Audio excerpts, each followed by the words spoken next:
Okay, we're gonna go ahead and open the meeting. This is a joint meeting between the Budget Advisory Committee and the Selectmen. I'm gonna go ahead and turn the meeting over to Tom Murdock. All right. Yeah, Karen and the Fair Committee first, is that right? Or do you need to? Well, if you don't mind, could we take just 2 minutes to talk further about the roof at the annex? While we Okay. have the three Well, we've been selectmen. Talking about, Yeah, well, we're talking about it. So as you know, the roof leak, we had a fairly extensive leak in the building inspector's office today.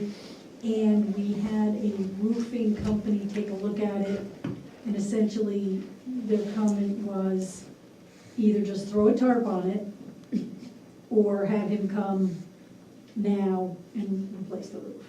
In other words, there's not gonna be any point in trying to chase down the leak because it's just gonna keep leaking. Did He you said get an there's no estimate? cost effective, or there's no cost, it's not cost effective to chase down the leak because it's, the whole thing needs to be replaced. Right. No, because this was fairly not last minute, but quick that we were able to get somebody there to look at it. I will say that in 2016, we went out to bid and got bids for the roof replacement, not counting whether we wanted or need to do any foam insulation. We got prices ranging, we got three prices, $9,400, $11,000, and $13,003. Now, that also wouldn't include any sheathing that might need to be replaced, and you won't really know that until you open up the roof. And that was for a composite shingle type, all three of them, or was one of them metal? No, those were all just Asphalt. asphalt. And we know we'll need to replace some sheathing because Right. it's done in. So we're just putting in front of the board right now to see whether you want to approve us just moving forward now, get the roof replaced, because obviously we're running into the weather. What's your real choice? Or do we want to just batten it down with a tarp, and Does that price, that's a 2016 that's a price, 2016 price, so it's probably gonna be more. yes. Which Um, Julie and I talked about earlier today, we could do a cap on a price, you know, if you guys vote to spend up to $20,000, get it approved tonight and get it fixed. Does those prices include taking off the old shingles? Yes. So strip it down? Take part of it off, yeah. Mhm. And do those prices include ice and water shield? Yes, it includes general conditions, which is staging, remove and dispose of all the other roofing material, shingles, ice and water shield, ridge vent and cap, aluminum drip edge.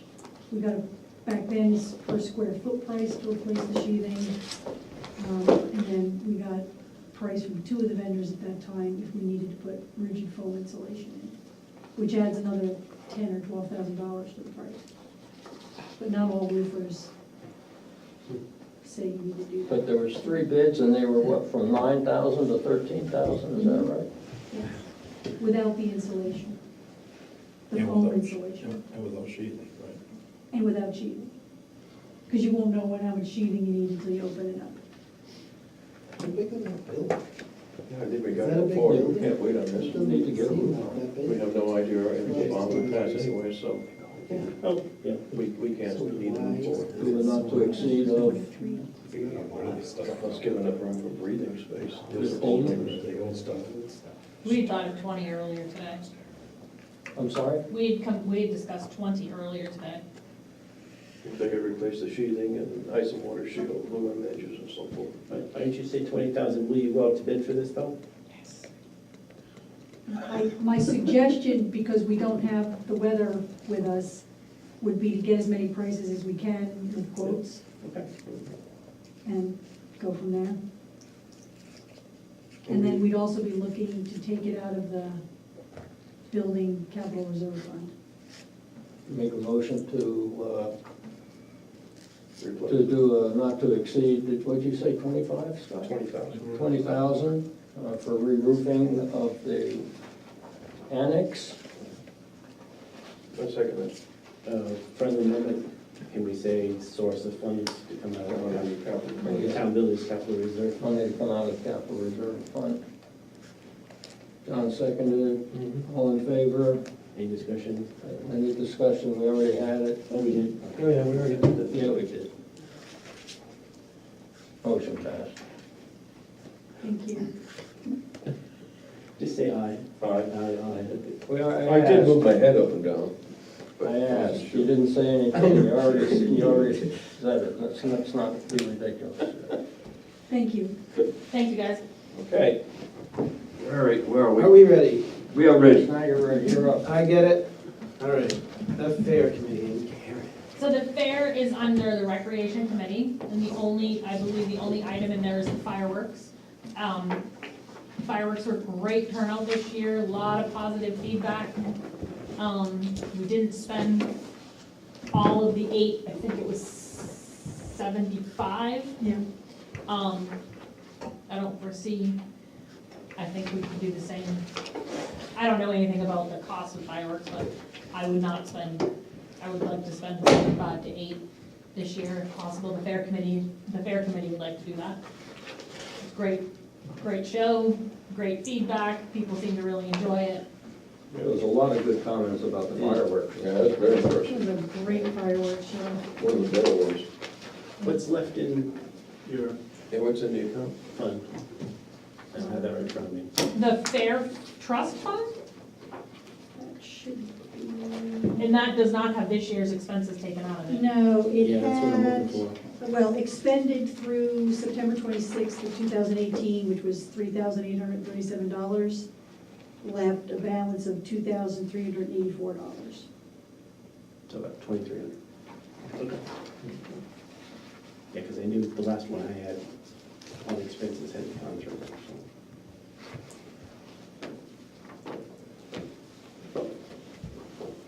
So that's it for the fair request.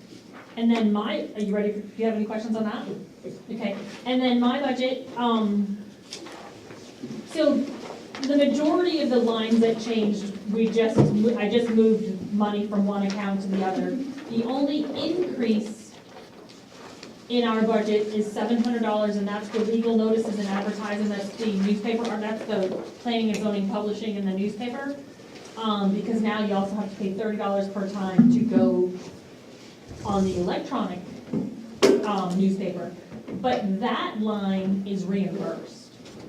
So we put that money out, but the general fund takes that money back in. And then another increase is Stratford County Regional Planning, and that's an increase of $138 to bring their total request for $5,300. And I do not support renewing our yearly subscription to Stratford County Stratford County Planning. And the reason I say that is because they can still perform services for us at a $10 an hour more hourly rate than we currently get when we do things with them. With the exception of some maps, over the last few years, every time I go to ask them to do something, we have to pay for it. Other departments throughout the state has utilized our $5,000 from their benefit, but the town of Lee, in my opinion, and in going through the last year's town reports and discussing with other department heads and committees and commissions, we, the town of Lee, have not gotten our $5,000 from them. The state of New Hampshire has used them, and other programs has used their dues, and they've done free work for them. But every time I've gone to get things done from them, and the tax map updates and other maps, snowmobile map, trail mapping, we've had to pay for that service. So I'm not an advocate, I'm not advocating to renew, and they are fully aware of this. I've met with the director and Kyle, both people who did the presentation of the select board's meeting 2 meetings ago. I'm not advocating to pay our yearly subscription to them for the next fiscal year. And if we don't choose to renew with them and we find that we want to go back, it's not a problem, they'll take us back in. But it seemed to be that every time I wanted something, with the exception of some road maps, we had to pay.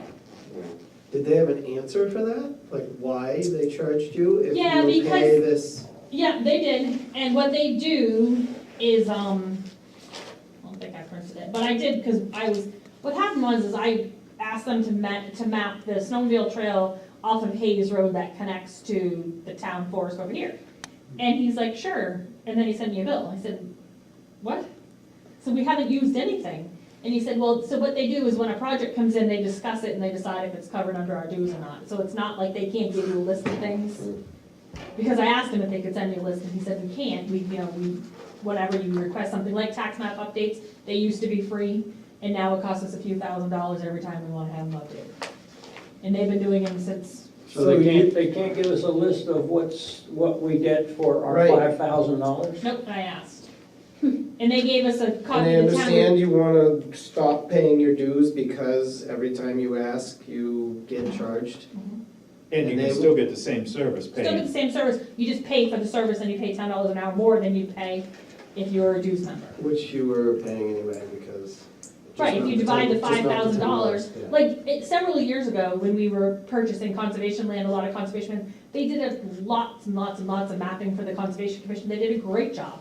And they always do a great job, And they didn't charge? and I don't believe they charge, but in going through the last 5 years' town reports, like, in the 2014 town report, there's one thing that they provided for the town of Lee, and other than that was other entities using our $5,000. And they gave you no suggestions on how you could remedy this with them? Nope. And you get, what she did say to me when she met with me is if you want to put in for a grant, if you're a member of theirs, they work harder for you to get the grant than if you're not a member. But if I you're not a actually member, you pay thought, Karen, $10 an hour. that you had to be a part of Stratford Regional or the Regional Planning Commission for grants. Nope, you don't, nope. Did I they thought change too. that? Yep. Did they change that? Yep.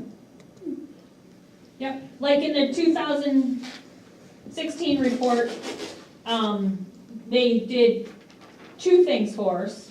One thing out of like 8 bullets, one thing we paid for, which was tax map update, and the other thing was they worked with the Conservation Commission to identify existing town-owned land trails, which is great, but is that $5,000 worth? I don't think so. So I'm not supporting renewing with them. That's How up much do to, they charge an hour? Does it depend on what they're doing? I think it does, depend on what you're doing. Is there a That's how they feel like. guess on it? Is it? It's like $60 an hour or something like that. Okay. So that's almost $80, that's 80 hours of their time that we pay them for. Yeah.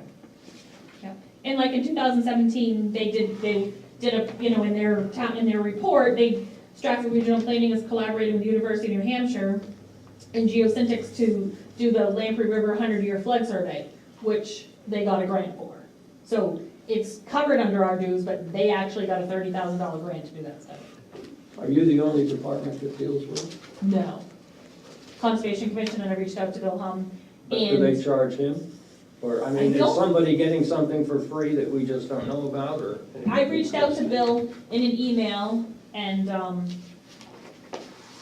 not to speak for him, but I don't believe he had an opinion either way. I don't recall, and I didn't print that. But I did, and then they did like, they'll do traffic stat count, and they'll say for the local and state planning efforts, the police chief, I reached out to the police chief, and he can't tell you when the last time he asked them to do anything. So it says local, but it actually was the state. So we just gotta check with Bill. Any questions? Ann Tappan, I'm on the Conservation Commission. This has not been a topic of discussion at the commission. The commission regularly uses Stratford Regional Planning to do a variety of mapping. How much they used varies year to year. And as far as I know, the commission has never been charged. But I don't have all the answers. This has not been a topic of discussion in the group. We do have a meeting coming up December 3rd, so I'll make sure that it's on the agenda. I don't know where the commission is in terms of your hearing schedule. Yeah, we already have it. Did we already do it? We already did the conservation. Yeah. Okay. Anyway, it has not been So a, maybe you could check, and is that something you could let yeah, us know? I will communicate this to Bill. And I'm not trying to No, go around anything that Karen is saying. It's just that we haven't had the discussion, and Bill will get back to you. And it's in my budget, so I just need to Great. tell you my opinion on it. Because if I don't support it, I'm just, if you choose to support it, that's up to you guys, and I don't. And they know, I've told them, I've met with them. It just, every time I turn around that I need something, I end up having to pay for it. Is yours the only department that carries them in the budget, or is it? Yes, it's just Okay. me. So that one membership covers the town, if you Correct. would, or is supposed to. But you don't know if other entities call them and ask them to do something, whether they charge or not? I reached out to every department. Okay.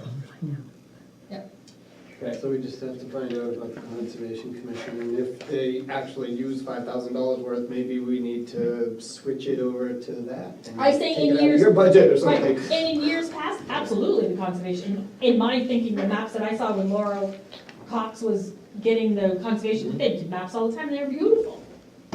But, Not anymore. Okay. Karen, can you speak to the legal expense? How much have you spent so far this fiscal year?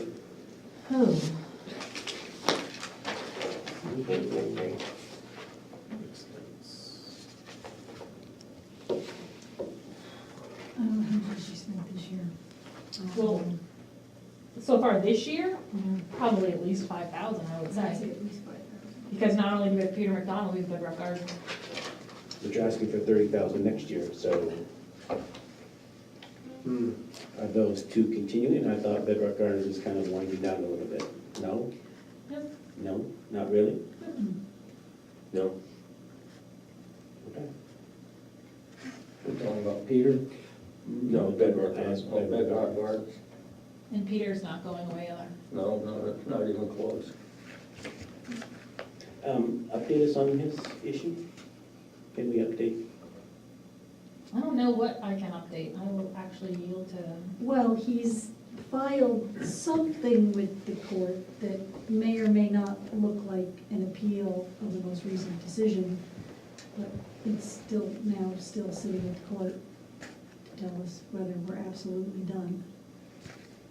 And that was just relatively That recent. was recently. I don't think the court puts them on the top of the pile. I don't You think know. so either. and every time he files something, we answer it, Right. which costs us money. It's just, I don't know what we can do. It's a money pit. You just gotta write it out, Yeah, I don't think there is anything we can do. yeah, write it up. They're right on open. Karen, can you talk a little bit about your activity level this year with permits? Absolutely. So we ended up last year, the end of the fiscal year 17-18, we issued a total of 445 building permits, which was an all-time record high, with a project cost of, you ready, Scott? Mm-hmm. $10,457,317. And 27 of those were new homes. Any of that commercial? Nope. No, all residential? Well, excuse me, one of that was Noble Farm. Okay. And then this year, from July 1st to November 27th, we've issued 175 permits so far, with a total construction cost of $4,130,281, with a permit fee total so far year-to-date of $30,000, $725. Do you happen to know how many of those were for commercial properties? One. One? And The that's traffic with- circle has not gotten their permit yet. They're just doing dirt work. And that's with the new rates, right? 'Cause you're- Correct. Okay. Yep. Yeah. And we made about $500 in miscellaneous fees last fiscal year, which is great. We didn't implement that till, I think it was like September 15th. In the most recent full reporting year, we got about $81,000 in building permit revenue. In years prior to that, it was probably 40 or 45,000.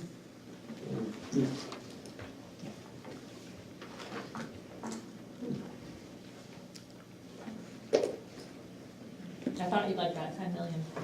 I use that for Nice another figure. reason too, so. Nice round big.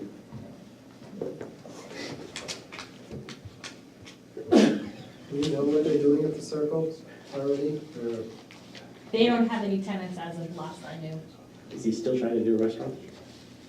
a quick service restaurant, yeah, which is like a drive-through. Oh, really? Yeah, Really? but he will have whatever tenant, he's not picky, and he knows that he might have to go back through the planning board process if he's gonna move things, but right now, he needs to get the dirt work done and satisfy DES. How big is So that what are the space? quick service It's 25 acres, like a Taco Bell or Taco a. Bell. I was hoping to sit down I thought it was 1950s gonna or be something. a Big nice break, sit huh? down And somewhere. those Can you circular find him seats a that spin tenant? around. Do you really want to sit down at the traffic cone? There was a That was day, like, there was a day we did. That's right, we did. 99 or Something. If you find them a Colonel tenant, Sanders. Colonel Sanders is only in 48. Wasn't one of his problems with a big 5 sit-down restaurant septic? no, it's daytime population in the area. Hmm. There's the gentleman who owns the chain of Five Guys around here lives in town. And he has said to me that their Five Guys criteria, which is very similar to other restaurants, is you need a certain population of daytime population to support the restaurant. And that even though there's a lot of traffic that goes through that intersection, it's commuting traffic. It's not daytime population to support a restaurant. So that's why it's So that's why hard. nothing's been there. The other site where Now Choice Furniture is, there's been a couple different restaurants interested in going over there, and that site's problem is septic. Because they can't get a waiver from the abutting property owner for the septic. And well radius. So my question on this November 13th revised budget sheet that I put out, under code enforcement, the building inspector wages, He's on the bottom, it's on the bottom. He's further down. he's way at the bottom. Code enforcement. He's on. Oh, so I'm sorry, yours page is different than mine. He's on page- The whole report goes in numerical order, so He's it's on page 6. 42401. It's on page 6, right? 6, yeah. And it's here? Yep. 42401. Yeah, but I'm looking for, it's no requested salary over here, department head requested 0. It's the one above. So are you changing the the building inspector to a code enforcement officer? That's what It I'm was looking. changed a few years ago.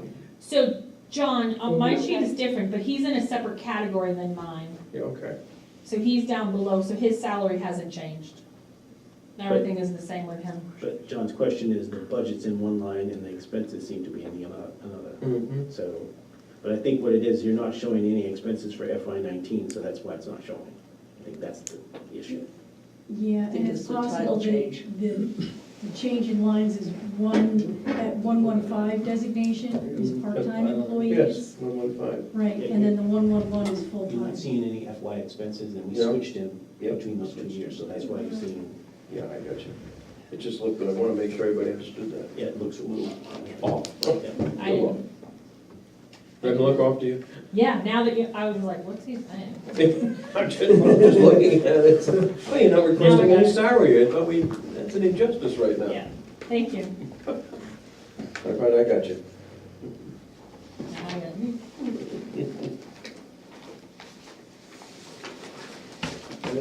I'm good, I'm doing this only. Anything else? Thanks, guys. Good night. Good night. Zippity doo dah. Oh, I gotta stay for emergency planning. Fire department? I'm going to ask if Chris can go with McGregor first. Sure. Yeah. Folks want me one place for the other? Either way. Julie doesn't think that's fine. Well, yeah, you don't mind. Okay, Okay, great. Oh, and congratulations on your promotion. thank you, yes. This is my first time in front of this group in this role, so thank you for having me. I think I was told that everyone has copies of what we submitted earlier this year.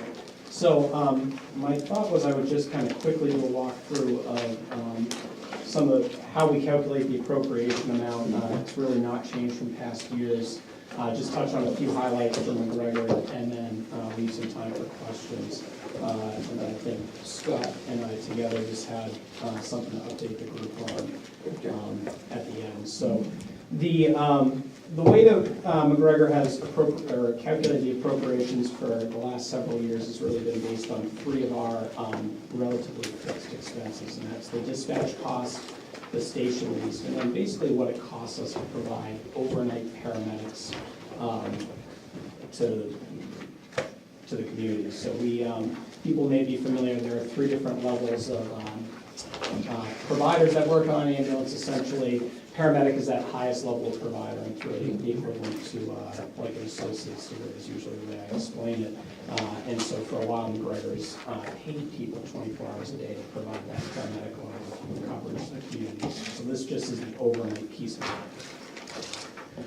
it.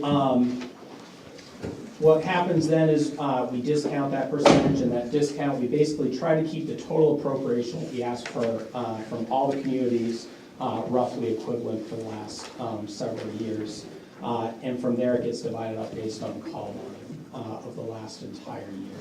So, for example, for the last full year that we have to work with right now, which is 2017, we represented just shy of 24% of our call volume, and thus the appropriation request is $20,200. We've kept that, so basically when you look at how you fund McGregor, it really comes down to four categories. One is what we charge patients, and we try and maximize what we get from insurance companies as part of that. The next biggest source of revenue for us is actually the educational programs that we offer. And those have some cost associated with them, but some of that revenue, we end up making a profit on that, so some of that revenue does go to offset the cost of providing the ambulance service.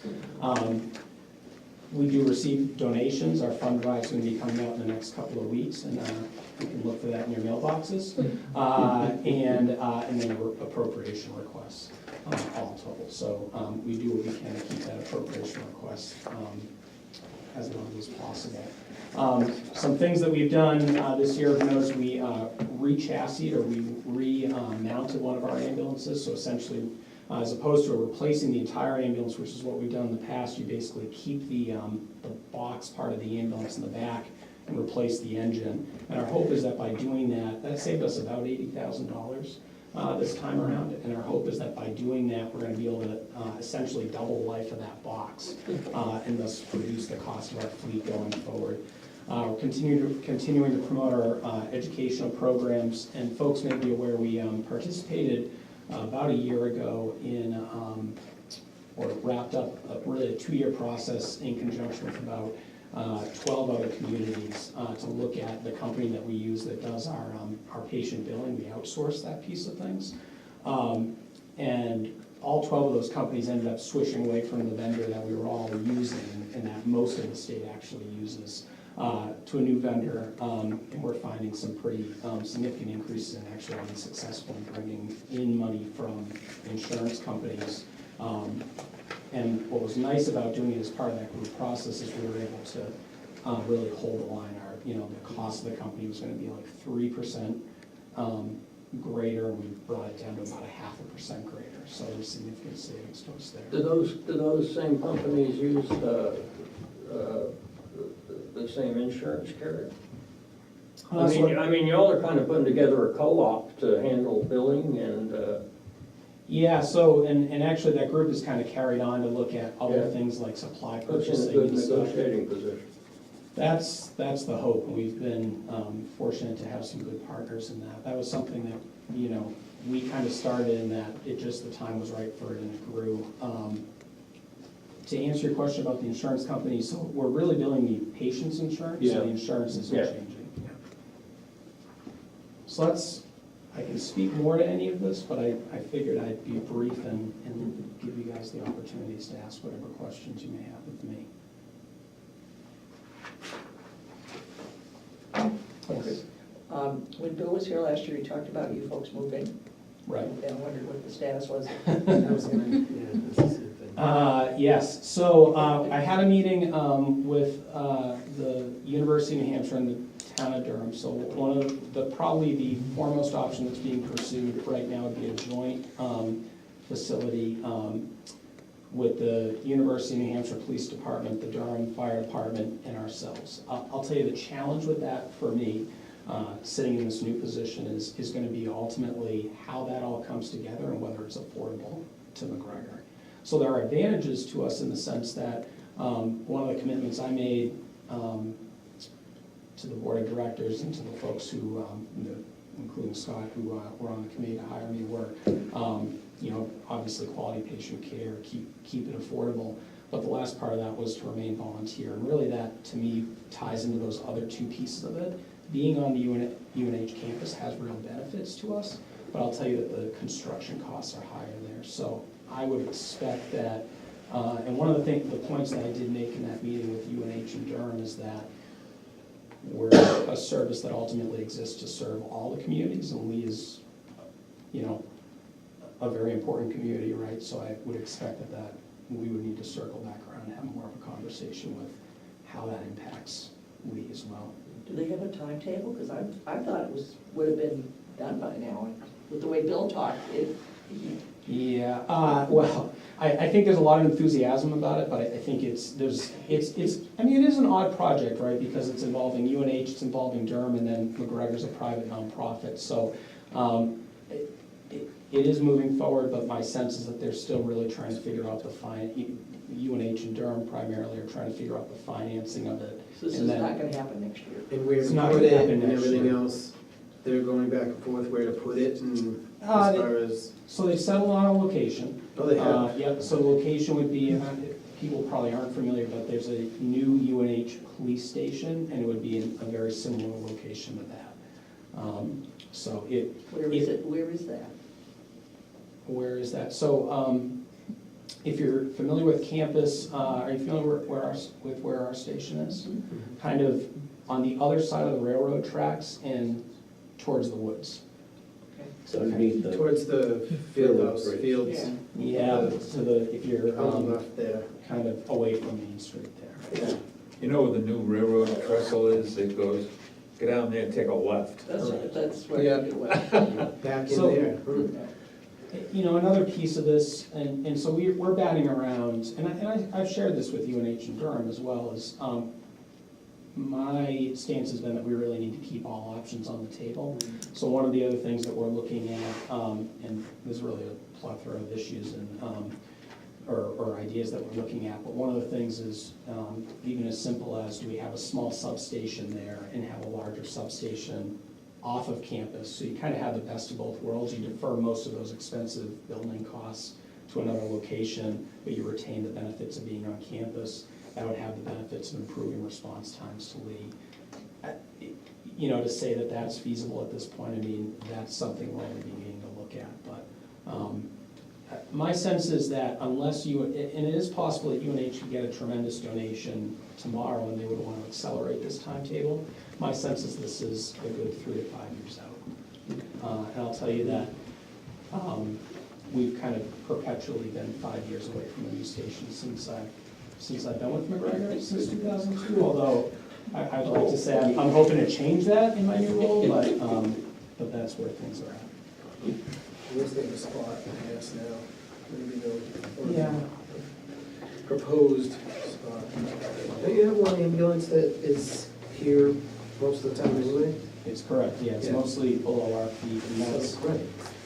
I will tell you, it's primarily reserve ambulance, mostly when we're responding, we are coming from our station on campus, just for staffing reasons, but it is the case that during, for example, big storms and whatnot, Chief Emmett has been kind enough to let us spend the night here, and it allows us to have a crew here in quarters, so. Good, anybody else? good. All right. Thank you. So one of the other things I want to include, Scott, so one of my goals in this position has been to work more closely. So, I mean, I mentioned the consortium that we built for the patient billing. I think that's illustrative of the power you can have when you work together. So one of my goals has been to work more closely with all of our, partner departments here. One of the things that I broached, in some ways Lee Fire is very similar to McGregor in how we staff, and I think the result is that we end up having some of the same challenges as well. One of the things that we find, and I think it's fair to say that Lee Fire finds as well, is that people who are our volunteers often can't afford to live within our communities. One of the things that we're in the early stages of looking at is there a way to kind of subsidize some of the housing for our volunteers? And the notion behind this is, are people familiar with the cottages in Durham on the Mass Road? In a perfect world, the goal would be to jointly approach that organization, see if they give us some discount to house our current volunteers in exchange for, these are people that are background checked, you know, if they'll be subject to our disciplinary procedures if there's a problem, we guarantee rent, all those benefits that would be for the private entity. Perhaps we kick in a small amount of money as well. And the goal being that ultimately the housing, you know, for the people that are, and then have to be an application process, that the housing be equivalent to, in cost, to a place in Newmarket or Dover or something that might otherwise, you know, cost people to move out of town. I described that. Good job, Chris. I don't know. No, like Chris says, we've been having issues with a lot of on-call members that are younger. They move out of their parents' house, they're moving to Dover's or Newmarket so they can walk downtown. The rent's cheaper in those communities. And talking with Chris, like he said, we have the same issues. So in the years past, we've done a live-in program here within the station, but talking with Chris, working with more, he reached out to us, and I think it was UNH Day. He got a bunch of our flyers and handed them out to the UNH students, and we actually did get a couple of UNH students that came to us already EMTs from other communities. So I think if we did this venture together, it puts the UNH student close to UNH. A lot of the students that we're seeing in our department, because of their class schedule, we don't see them all that much during the week. And they do come out to some calls, but they are 10 minutes away or more. So by the time they respond here, the truck's already out the door. Bringing them to the lodges actually brings them closer to Lee, helps the response time, helps with some of their payments. And the live-in program did work well. It took work in their class schedule was what we were trying to figure out. But 2 out of the 3 live-in students that we did have went on to become full-time firefighters in Durham Fire Department. So we get good students through this.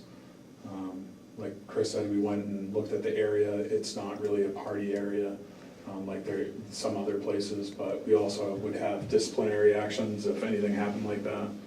So I think it's something we're looking at. We all need to look at different ways of bringing in volunteers, and I think it'd be good to work with McGregor on something like that, but it's in the early stages. So this is the lodges or the cottages? I always get the two confused on. Is It's it the one down 155A Channel on the left, Right, Channel across 11. from Channel 11. I Okay, apologize. Yeah. The two mixed up on. yeah. Mhm.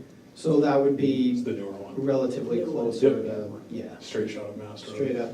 And talking to our UNH students that we do have in the department, you know, they have a vehicle on campus, but it's in West Edge lot and they live downtown. Yeah, So how can to they? get to a car, but I think when we met with one of the McGregor people down there, we looked at the apartments, they can have their vehicles right there, so better access to the department. Is there any commitment on their part? Because usually there's a lease involved, so would you ask them to, like, for a period of 6 months, a year, or whatever?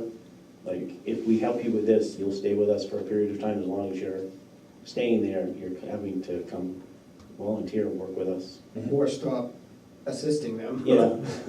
Yeah. I mean, you're not Something like gonna that. say, move out, we can't. Yeah, and I'd look at it as the live-in student program that we had before. I mean, we have the paperwork for that, and they had to give us 20 hours a week, or, you know, we'd have to, because of the costs associated with that versus here, it'd be completely different. So we'd have to kind of figure out what would benefit the town, how many hours versus how much the town might have to spend on something like this. Now, are these people volunteering for both groups, or just one or the other, or what's the? Then we got that far. I don't think Oh, yeah, that's that far. what I'm And I do think that one You're of gonna the, you know, kind of secondary advantages to this, though, would be, I mean, we've been exploring ways to have our two departments interact more and work more closely together. You know, because in a lot of cases, they are similar ages and stuff, and I just think there's a lot of benefits to that. So having those connections, I could see it I could see us recruiting off of each other, you know what I mean, in that situation, but I don't know. Yeah, It's early. you gotta think about this with how many volunteers they have and the UNH students and stuff and the volunteers that we have and the way we have our nighttime schedule set up. And even during the day, a lot of the times, I could work with a McGregor person today and not see them for 2 months. So it's very hard to get to know them. We tried joint trainings, we've tried potluck dinners, different events and stuff, but to have people live together, that might help both departments and the morale of both groups and working together. But we've seen that multiple times where, you know, the people will come back from a call and they'll try and say something good about a McGregor member and they don't even know their name, or they've never worked with them before. But to take 2 people in the most stressful situation for them in the middle of a call, and all of a sudden we have to be a cohesive team, you know, me and Chris are trying to build on that. So we're meeting before the call, working together and getting to know each other. That's interesting. Thank you.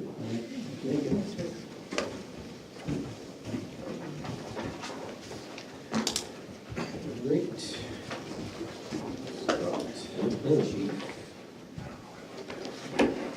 Such a decision.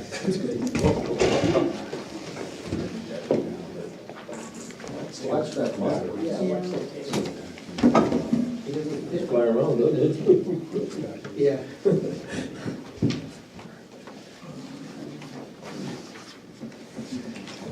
So I would like to start off with the emergency management budget, if I could. There's only 3 line items. This hasn't changed in the last couple of years. The wages, I'm the emergency management director, Karen Rossi is my assistant. $1,000 wages for the emergency management director, $600 for the assistant emergency management director. $6,000 for EOC supplies. We have used that money in the past to try and buy some equipment. Some of you might know that recently we did a tabletop exercise with the state of New Hampshire on our emergency operations plan. By doing that, now we can reach out and do an emergency management EMPG grant, which will help buy some of the supplies that we need. We did see some downfalls in the emergency operation plan, the room that we use. We recently purchased a laptop for that room, which we haven't had, which we found from the tabletop that we really should get for that room. So that's what right now, currently, we're working on the hazardous mitigation plan. And earlier Karen was talking about Stratford Regional Planning. We did reach out with them. They're assisting us on that, but we're paying them the grant money that we got through the state of New Hampshire. So I think that's cost them, through the grant, $6,000. So we'll be updating that. I think we're at the point where we're gonna get all the information back so we can review it one last time. They're gonna send it out to the state to review it, to make sure that it's up to snuff. That has been taking some time. And then we'll get that back and bring it to the select board for other approval. As soon as we get that done, we're gonna have to jump into updating the emergency operations plan. So that's what we'll be doing in the next fiscal year. We'll be looking for another grant to help us with that, and then move through that process. But the OC supplies has purchased kitchen supplies that we've used in the past on the Thanksgiving Day storm, the snowstorm that we had, and everybody had power outages. We bought some supplies for that kitchen. We've also bought phones and computers, TV setup, to watch the weather and stuff in the OC room, so.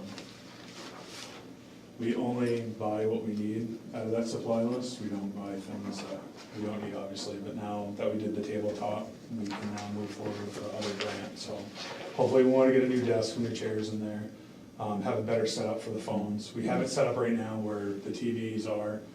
You can attach the laptop into the wall and everybody can see the same thing on the TV screen, and we have a separate TV for the weather at all times.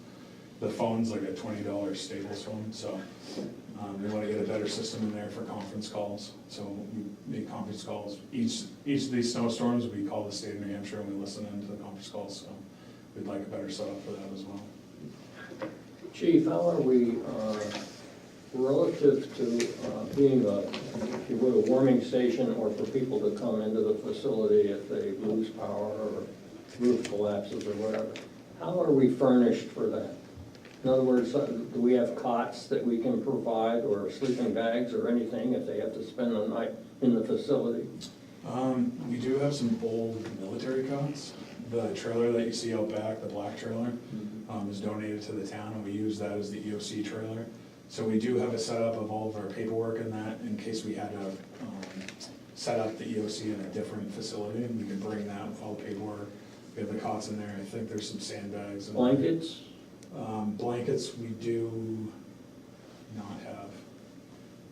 Currently, the shelter that we would use is the Oyster River High School. We are a Red Cross shelter for downstairs. Right. And we've been lucky in the past that we've only had to have people come during the day, and they usually go back home at night. So, but yeah, we don't have any supplies for that. That's something that we could definitely look at, make it a little bit more comfortable. I think it's worthwhile looking at it and saying, what should we do, or what should we have on hand? Certainly, we should have some blankets and, you know, something for some little children and whatever, and cost it out, and let's see what we need to do. If you agree with that. So Chief, you said these are wooden cots? Yeah, they're old military grade Cross legs. cots. Yeah, I know, are they still usable? Until you lay on it. They haven't taken them I out yet. personally have not laid down. I don't think they're usable for Scott. Maybe I should. Do a couple of test runs, see what's gonna happen. I do think we should be well prepared to use that. Over the last couple of years that I've been the emergency management director, when we do open up the facility for sheltering, most of the time we've only seen people come in during the day. You know, Karen's been great, and she Yeah. definitely has a big heart, and we've cooked meals for people during the day, and they usually go home. And anybody that we've had to shelter, which I don't think the numbers have been that high, they've gone to Oyster River. So it's not something that we've thought of in the past, but it's definitely something that we can provide and have in case. And Just in case, maybe a couple. with the ice storms and some of these storms we've had, you can't get to Durham. Exactly. The roads have been closed, so we do need to support our own and have that Mhm. supplies. We, like you say, we are approved to be a station for warming, or staying overnight, or in case, so we need to be ready to do that.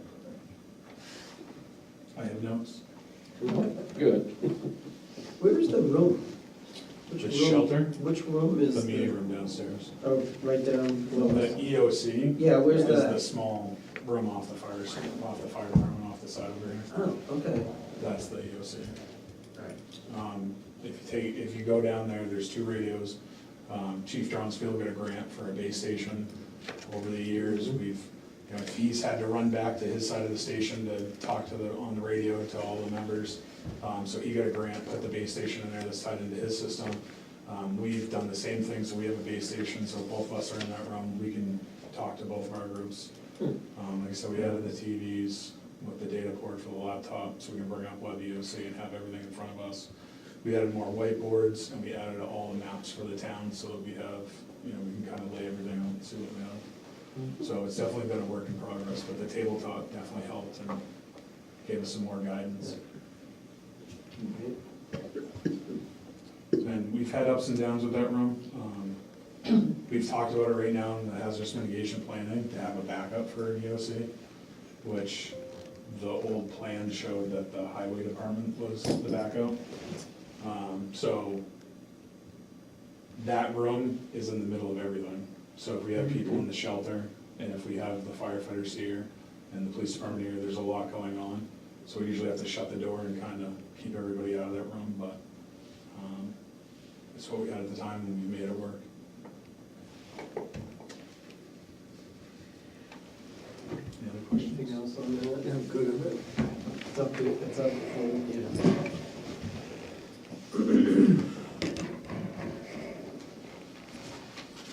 Move on to the fire department. Give us this new thing that is, yeah, we passed that on there. There's quite an increase to the fire department this year. It's 18.6% increase from last year. The reason for that is I'm asking for 1 full-time firefighter and 1 part-time firefighter. And then there's an additional $10,000 towards vehicle maintenance and repair. Some of the other lines is landlines, cell phones, the uniforms, bottled water, the heat, and the fuel and the gas, fuel for gas and diesel. That's a quick overview. Currently, we have a part-time firefighter that works, there's 4 part-time firefighters. They each work 24 hours a week, which is 2 12-hour shifts. So they work 6 a.m. to 6 p.m. I've been working 8 to 4. I recently switched to 7 to 3, and that way that the person in the morning's not alone for the 2 hours. And we'll talk about a little bit about that later. And then we have a full-time lieutenant that works 10 a.m. to 6 p.m. So it's offsetting shifts. So we do have quite a few hours during the day that there is 3 of us on staff. And then Saturday and Sunday is filled with 2 part-timers that work 6 a.m. to 6 p.m. We still currently do the nighttime shift schedule, so the members sign up for shifts. And we broke them up into 6-hour shifts from 6 p.m. when we leave to 6 a.m., or midnight, sorry, and then midnight to 6 a.m. It's been working out fairly well. We do have coverage. Our issue that we are finding is people certifications.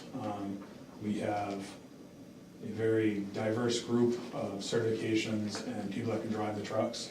So some nights we have somebody that's not certified but can drive all of the trucks, and they might be working with only an EMT on shift.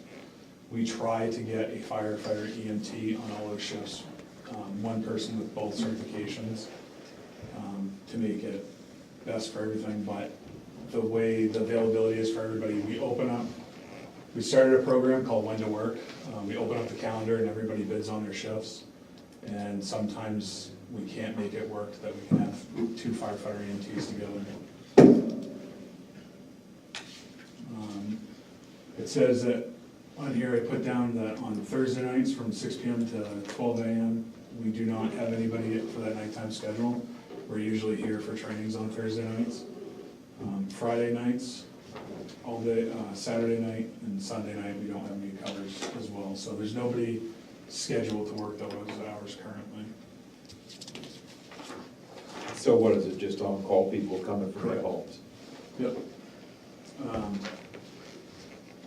We started the nighttime coverage 6 or 7 years ago.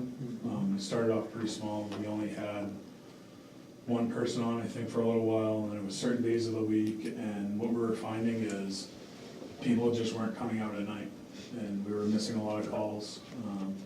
So previous chief came up with this plan and put 2 people on, so any call that we have at night, we have at least 2 people responding.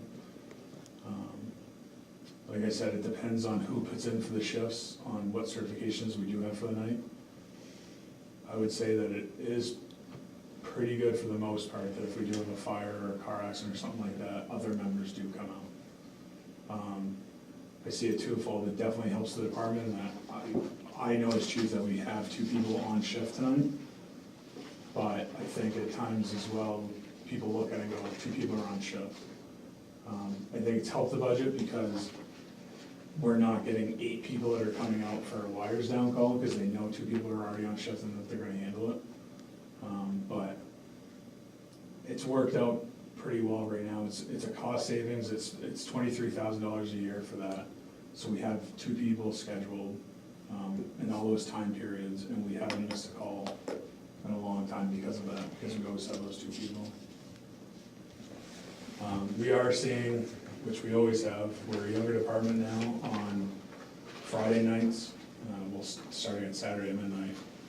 We don't have anybody, Friday night after we leave at 6 o'clock. At night, we don't need coverage until 6 a.m. the next morning, and then 6 p.m. when the coverage leaves until 6 a.m. the next morning. Because we're a younger department, members don't come out in that time frame, so we do struggle around that time period. I've reached out to the department members and asked them if we had that as a scheduled shift, if people would sign up for it, and they don't want to. They like their weekends. Even the senior members that are working their 40-hour jobs during the week don't want to sign up for 6-hour shift and then be tied into the town where they can't leave. They want the opportunity to go about what they're doing on Friday night or a Saturday night, so that's an area that we're struggling with right now. Our call volume did go up again this year, and our fire and medical emergencies are staying about roughly the same. This year, it did go up, we're experiencing 60 overlapping calls, so that means 60 times calls were going on simultaneously. Our busiest month this year, or in 2017, was October with 83 calls. That's the highest I've ever seen it for one month, followed by July, November at 65 and 61. Mondays seem to be our busiest day with 124 calls for 2017, and then followed by Saturday. In the past couple of years that I've been working here, I've seen that usually during the week we're the busiest, but now we're starting to see the weekends pick up as well. And that's when we do have the weekend coverage from 6 to 6, but then at night, that's where we're kind of struggling as well. I did break up, just to show the difference between the duty shifts, which is at 6 a.m. to 6 p.m. shift, versus the call shifts and the call breakdowns for those hours. Chief, can I just stop you? Because you're skipping, incident statistics are calendar year, incidents by month, and incidents by day of the week. Is that calendar year or is that fiscal year? Because then you switch over to emergency medical incident dispatch reason, and that's fiscal year. Everything is calendar year except the That. medicals. Okay, all right. There was a technical difficulty with the system. Okay. From that, we used another system called TEMSYS that is run by the state. It's a program that everybody has to use, and it is a bear to pull any data out of. Okay. This is the first year we've really tried to pull anything out of it. I don't know how to do it, the EMS coordinator does, and when he did it, we were pulling it by the fiscal year, so yes, you're correct. Everything else is the calendar year. Okay. But that's the only difference. Thanks.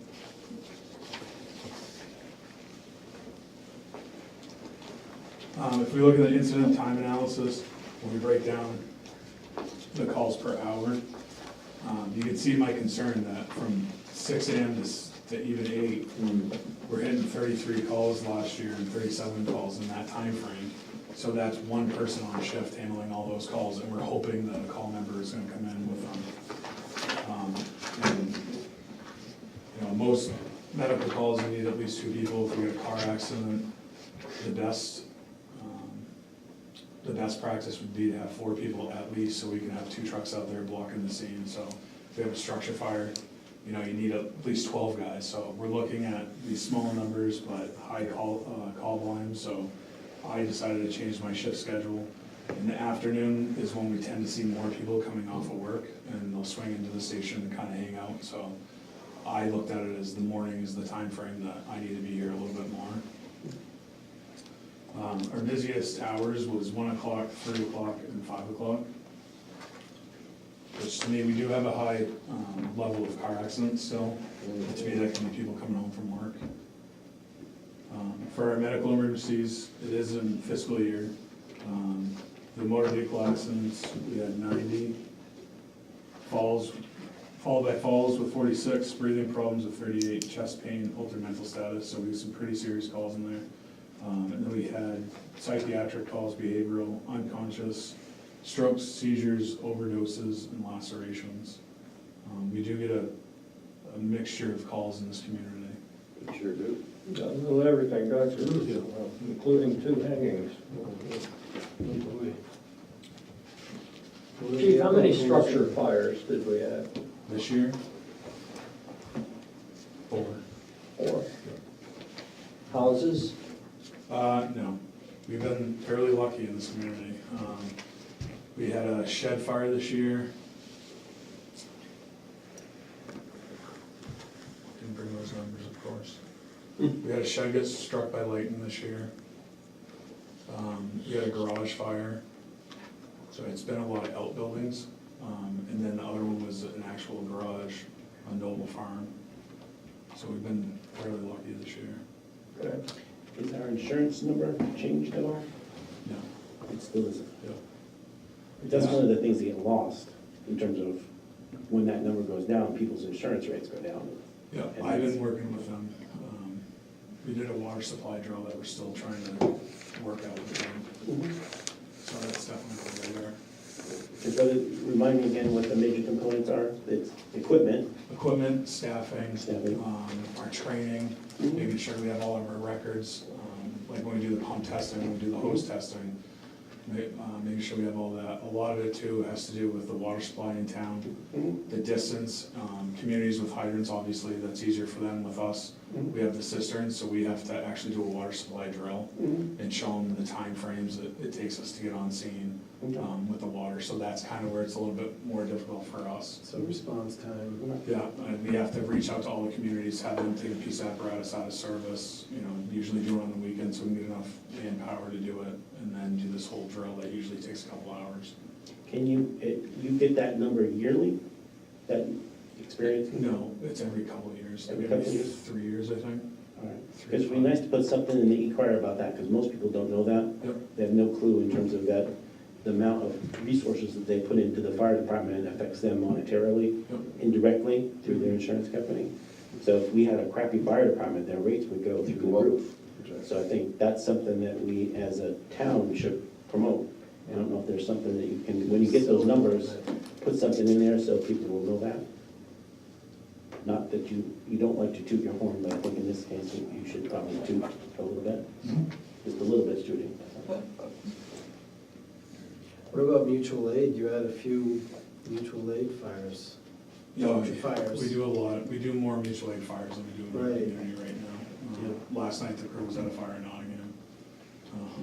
And depending on the town and the community, we've had a couple this year in other communities that we've arrived first. The one last night we did, there was one a couple months ago in another community that we were there first to. So we're definitely seeing the fires. It's not just because our community doesn't have them, doesn't mean we're not fighting the fires and we're not seeing them, but we are seeing them in other communities. You still have mutual aid with Barrington and Epping? Or We have mutual aid with Epping. with Epping, not with Automatic Barrington? mutual aid with Epping. But not with Barrington? No, that's something that I've been trying to really work. Obviously, all departments around our area are having the same situation that we do with the manpower. And we do have that agreement with Epping Fire. It's worked out fairly well. We've had a couple chiefs meetings with area departments, Durham, Barrington, Madbury, Newmarket, and we're trying to come up with something. It's a struggle to get all of us in the same room at once and sit down and kind of hash some of this stuff out. But that's on our radar. We continue to meet with them, look at different ways. Chris talked about it earlier with the billing services. We've discussed that as well. If we're gonna purchase pagers or radios, we're all gonna probably buy the same stuff to get that better price. Absolutely. There's no reason we shouldn't be, buying equipment as a, Bulk saves money. right. Looking at the budget, it's a $91,000 increase. The main increase is for the two positions that would cost $76,821. The fire department is asking for a full-time firefighter. In the past 5 years, we've lost 6 part-time firefighters to local full-time departments. They're good people that we have lost. When we lose those people, we're losing the experience and the training that the town's paid for. I would have hired any of those people full-time in a heartbeat. And recently, we were talking about how many departments this year and what we're up against. We came up with 15 departments in the state that we've seen over the past year hiring full-time firefighters, and some of those departments hiring multiple times. I don't know the right stats, but I think Dover hired about 8 or 12 new firefighters this year alone. So the members that we have, the part-timers, are looking for a stable job, and they're going to those communities. We just hired another part-timer because we had a member leave and get hired in Rochester recently, a couple months ago. So we've had to fill his spot again as a part-timer, and that person's already looking on to another full-time department and has an interview next Tuesday. When you replace Yep. Mariah with, That he's department, already looking. that department and that member might be able to continue working here. We don't know at this time. But that's what we've been up against lately, the last couple of years, is that the members are looking for that stable job. And when we do hire them, they're leaving a lot sooner. 5, 6 years ago, the members that we did have were on for 3 to 4 years. The new members that we have as on-call firefighters and EMTs, we're gaining that experience, they're gaining the training, getting to know the towns. And as the part-timers leave, those members are getting bumped into the part-time jobs. The way I look at it, the department is paying for their training. They know the town, they know the community, they know our trucks. Let's utilize them and hire them as part-time firefighters. But they're leaving a lot faster than they were 5 years ago. The last couple members that we've hired, they've been on the department for a year to 6 months, and they're getting hired full-time.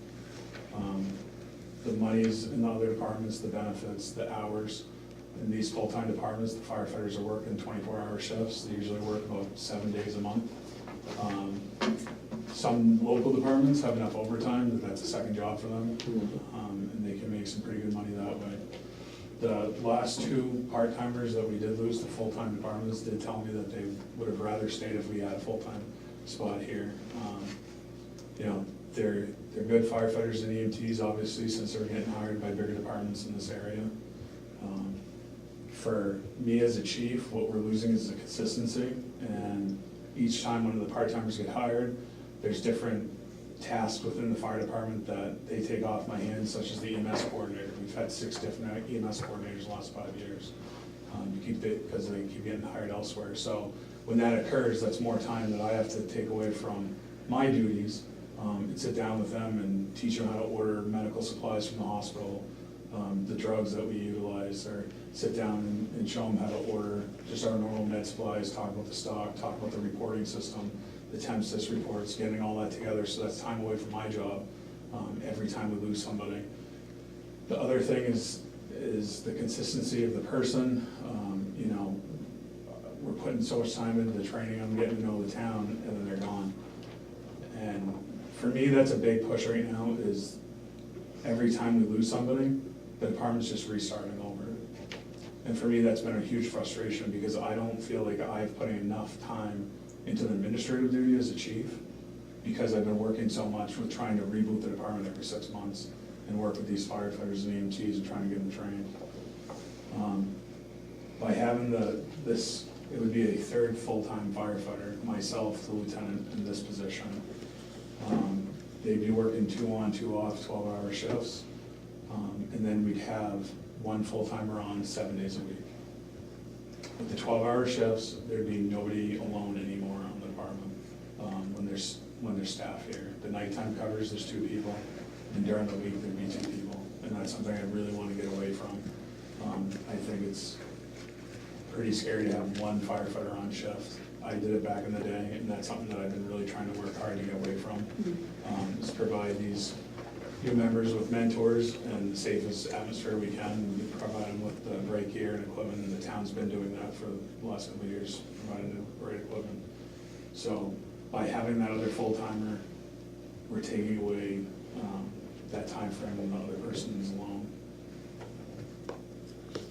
Chief, on the full-time, is that a competitive wage? Yes. It is for this area? Yeah. Okay. I want to make sure if we move in that direction, wage is enough to carry them for a while. And a couple of years ago, the board asked me to look at the wages in the area, and we did do that. We looked at certifications. That's something that we're still using. It's working out really well. Good. And I just had an area chief ask me for ours, because he's starting to do the same thing. Because in talking with him, they're fairly low, and he wants to raise up his members as well. So I think we fit in perfect with where we are as a town and the department. Good, glad to hear that. So the incentive program is being well received. Yep. Good. It's a pain trying to figure out who's got what certification all the time. Yes. But it is working out good, and the members do appreciate it. The next one is the part-time firefighter. And it is another part-time firefighter added into the mix, but they would be taking over a position that's already, a slot that's already there. What I'd like to do is Jeff Laporto in the back of the room is our new deputy chief. He comes to the town with 35 or 40 years experience in another local department full-time. He brings in a lot of fire prevention experience as well. So to help me I would like to move him to a 3 8-hour shifts during the week. It would be Monday, Wednesday, or Friday, or it would also work with my schedule, so if I'm on vacation, then Jeff's here, so we have a chief officer available. By doing that and using that part-time firefighter EMT, it would cover the shift that he currently fulfills right now. Jeff does 24 hours a week like the other part-timers, the 2 12-hour shifts, but it would allow him to work those 3 8-hour shifts. A lot of my time is doing inspections, fire prevention classes, working with the schools, the daycares, doing plans reviews with Karen's office, planning and zoning. Like she said, we have had a couple residential homes in town, so we're inspecting sprinkler systems. We've had the commercial buildings, we're inspecting the fire alarm systems, doing the fire drills and fire prevention classes. And something that we've been lacking that has been really bothering me, and we started to go down this avenue 5 years ago when I became chief, is doing commercial inspections.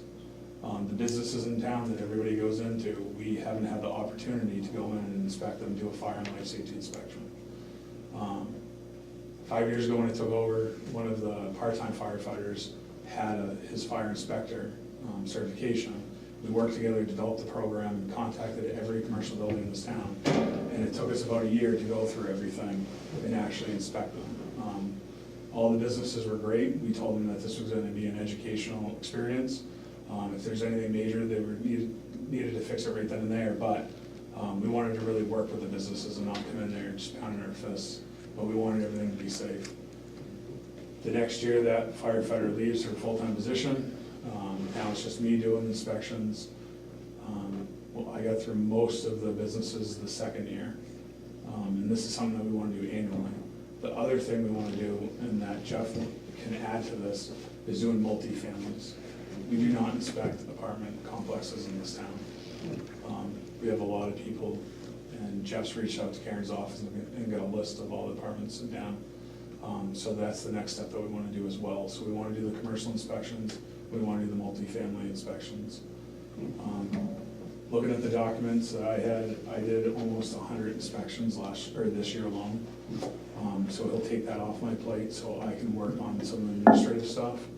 Having him here, if I'm on shift, if we go mutual aid out of town, or if we have a call in town and it's that big, Jeff can go on it, I can stay here and continue my administrative duties. If our department leaves town, I can stay back in town, or somebody can stay in town so we can still cover our own community, which is definitely important. But the biggest thing that Jeff would bring for me, I feel, is the day-to-day operations, that he can work with the new members. As the new members change over, instead of me getting up every 5 minutes to show somebody something, which I don't mind, but it takes away from my duties. I haven't really done much with the SOGs, the standard operating guidelines that I worked on when I became chief. Jeff stepped in and started going over those already because I haven't had time. So there's a lot of the 5-year, 10-year plan stuff. There's things that I want to do as chief that I haven't been able to do.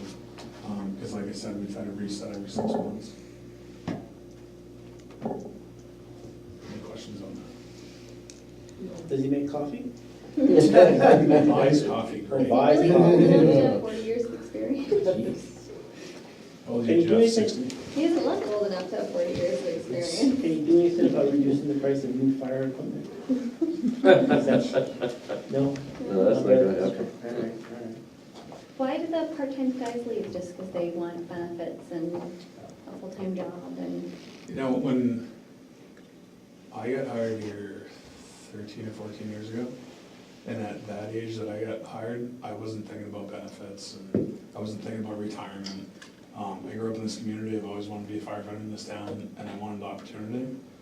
I am finding out that the generation that has come up after me wants the benefits, they want the stability, they want the full-time job, they want to get into that retirement system. I know for some people, the retirement system for firefighters and police has gotten changed quite a few times. So it changed, I was on the department for 7 years full-time, and it changed on me, and now I have to have more years into the system before I can retire. So they don't know where the retirement system's gonna be by the time they can retire. So to get into the system now, at some point, you can be grandfathered after the 10 years. So I think they're looking into that, but I think the stability of the job and the benefits is something big that they're looking at. And so we don't hire more full-time people because we don't want to pay for that. Can I ask a silly question then? Is there any way to talk to some of these other little towns and like share a part-time person and make them a full-time person? Is that a thing? Yep. We have reached out to other Yeah. fire departments. Okay. I talked to Barrington, Epping, and Brentwood. And all those communities do the same thing as we do. They have part-time firefighters that cover shifts, but they're seeing the same, where the firefighter is working in the community. I know there's a couple Epping firefighters that work in Greenland right now, so they're working full-time hours, but they're not getting the benefits. So they wouldn't get the benefits, right? And as soon as, Two part-time. Well, could we, I mean, couldn't we pay for half the benefits and have the other town pay for half? I mean, is there any way to I'm like? not sure how that would work, because somebody has to own them. You own them? you own me? Yeah. Somebody has to own You them. being And old. I don't know whether the retirement system would let us do that. I don't think they would unless they've changed the I policies. don't think they would. They wouldn't want us police chief, because we talked about trying to do that. Split it. Right. It just seems silly, I mean, since we're all such little towns, not to somehow pool our resources. I don't know. The retirement system has a number of rules that have been set by the legislature. Yeah, but you can have fire Retirement districts. system. You can have fire districts. You can have, Yeah. 2 towns can make a fire district, or 4 towns could make a fire If district. you want to make a fire district, that's a separate issue, yes. Right. You could have a regional police department if you want Right. to have a regional police department. But there has to be a government entity for the retirement system to work. I don't know about the health benefits, but for the retirement system to work, there has to be a legal entity that has that person as a full-time person. I suppose if you had 2 under 50 towns in the health trust, in terms of how the rating goes, it may not matter if that individual should somehow have a whole lot of claims. It wouldn't make any difference from one town to the next, but, so the health insurance part might work, but I don't think the retirement system would. Can you give us, I don't think I've seen it yet, but can you give us for all, because we're looking for all these departments, there's some new requests for some additional staff. Can you give us a spreadsheet, or Joanne, in terms of salary, health benefits that we're assuming, and then the cost of all the retirement stuff, so we know exactly, like for instance, the chief's position, the full-time position, how much does that actually cost the town? Because Okay, in his so- budget we're only seeing the salary part of it. So you're talking about for all the employees? Well, I Just the mean, new ones. Just the proposed new ones? Proposed new one. Yeah. Well, I can do that. I mean, you actually see that on 2 separate spreadsheets, but I can combine it. I'm just looking in terms of, if we want to, let's say, for instance, if we wanted to include the chief's full-time person, Right. how much does that actually cost the town? Yeah. Right now, that's on 2 separate spreadsheets, but I can combine it into Because one. I'm anticipating, and I'm not sure, maybe nobody will ask, and deliberative sessions are weird. Sometimes they focus on these little things that cost $1,000 versus something that's, but I see somebody saying, well, how much is that actually gonna cost the town in terms of new firefighter? So if we had that information, the same thing with the part-time position, and the police chief is asking for some. Well, part-time transfer would station. just be the salary, right? 'Cause There's not costs any- associated, but Well, Well, there's- training and stuff, but Well, not health. there's Social Security. Okay. it's very small. All right, Yeah. Yeah, it's very small, Tom, but Yeah. I see somebody saying, well, how much is that actually will cost us? Right, okay. Rather than saying, Using Social Security if we had those numbers retirement in system. front of us, we could just say, it's gonna Yeah, cost part-time. this. And the full-time is If they're the part-time, health. if they're in benefit, retirement all that, system. Yeah, Right, okay. Medicare, but not Yeah. Social Security. Julie, when you did your budget, did you include health insurance and retirement for the proposed new positions, including the ones Scott's talking about? Yes. You did, okay, sorry. Chief, you need to make that same kind of speech at the session. Change those toys. Who's just winging it? I'll have to watch the video. Do the Should I best- talk about the Do the best you replay? can. So moving on, I'll just hit for time, and if if you have any questions, just please let me know, but I'll just hit the increases and the decreases in the budget. Looking at last year's cost, the telephone main lines went up slightly, so I'm looking at increasing that by $300. The next one is, currently we don't have any cell phones on the fire department. I would like to purchase iPads, and the $1,400 that we're asking for would go for a data plan for the iPad. The reason for this is that we use a program called I'm Responding, and we've been using it for a while now. This is the screen that you have on the iPad. Any of our members, most of them have smartphones. There's one that doesn't, but there's a phone. But when we get a fire call or a medical call, it pops up on our phone as an alert, just like a text message. You hit one button, respond now, it pops up on a screen here and shows that this person's responding. When you're working with on-call members, you don't know who's coming and who's available.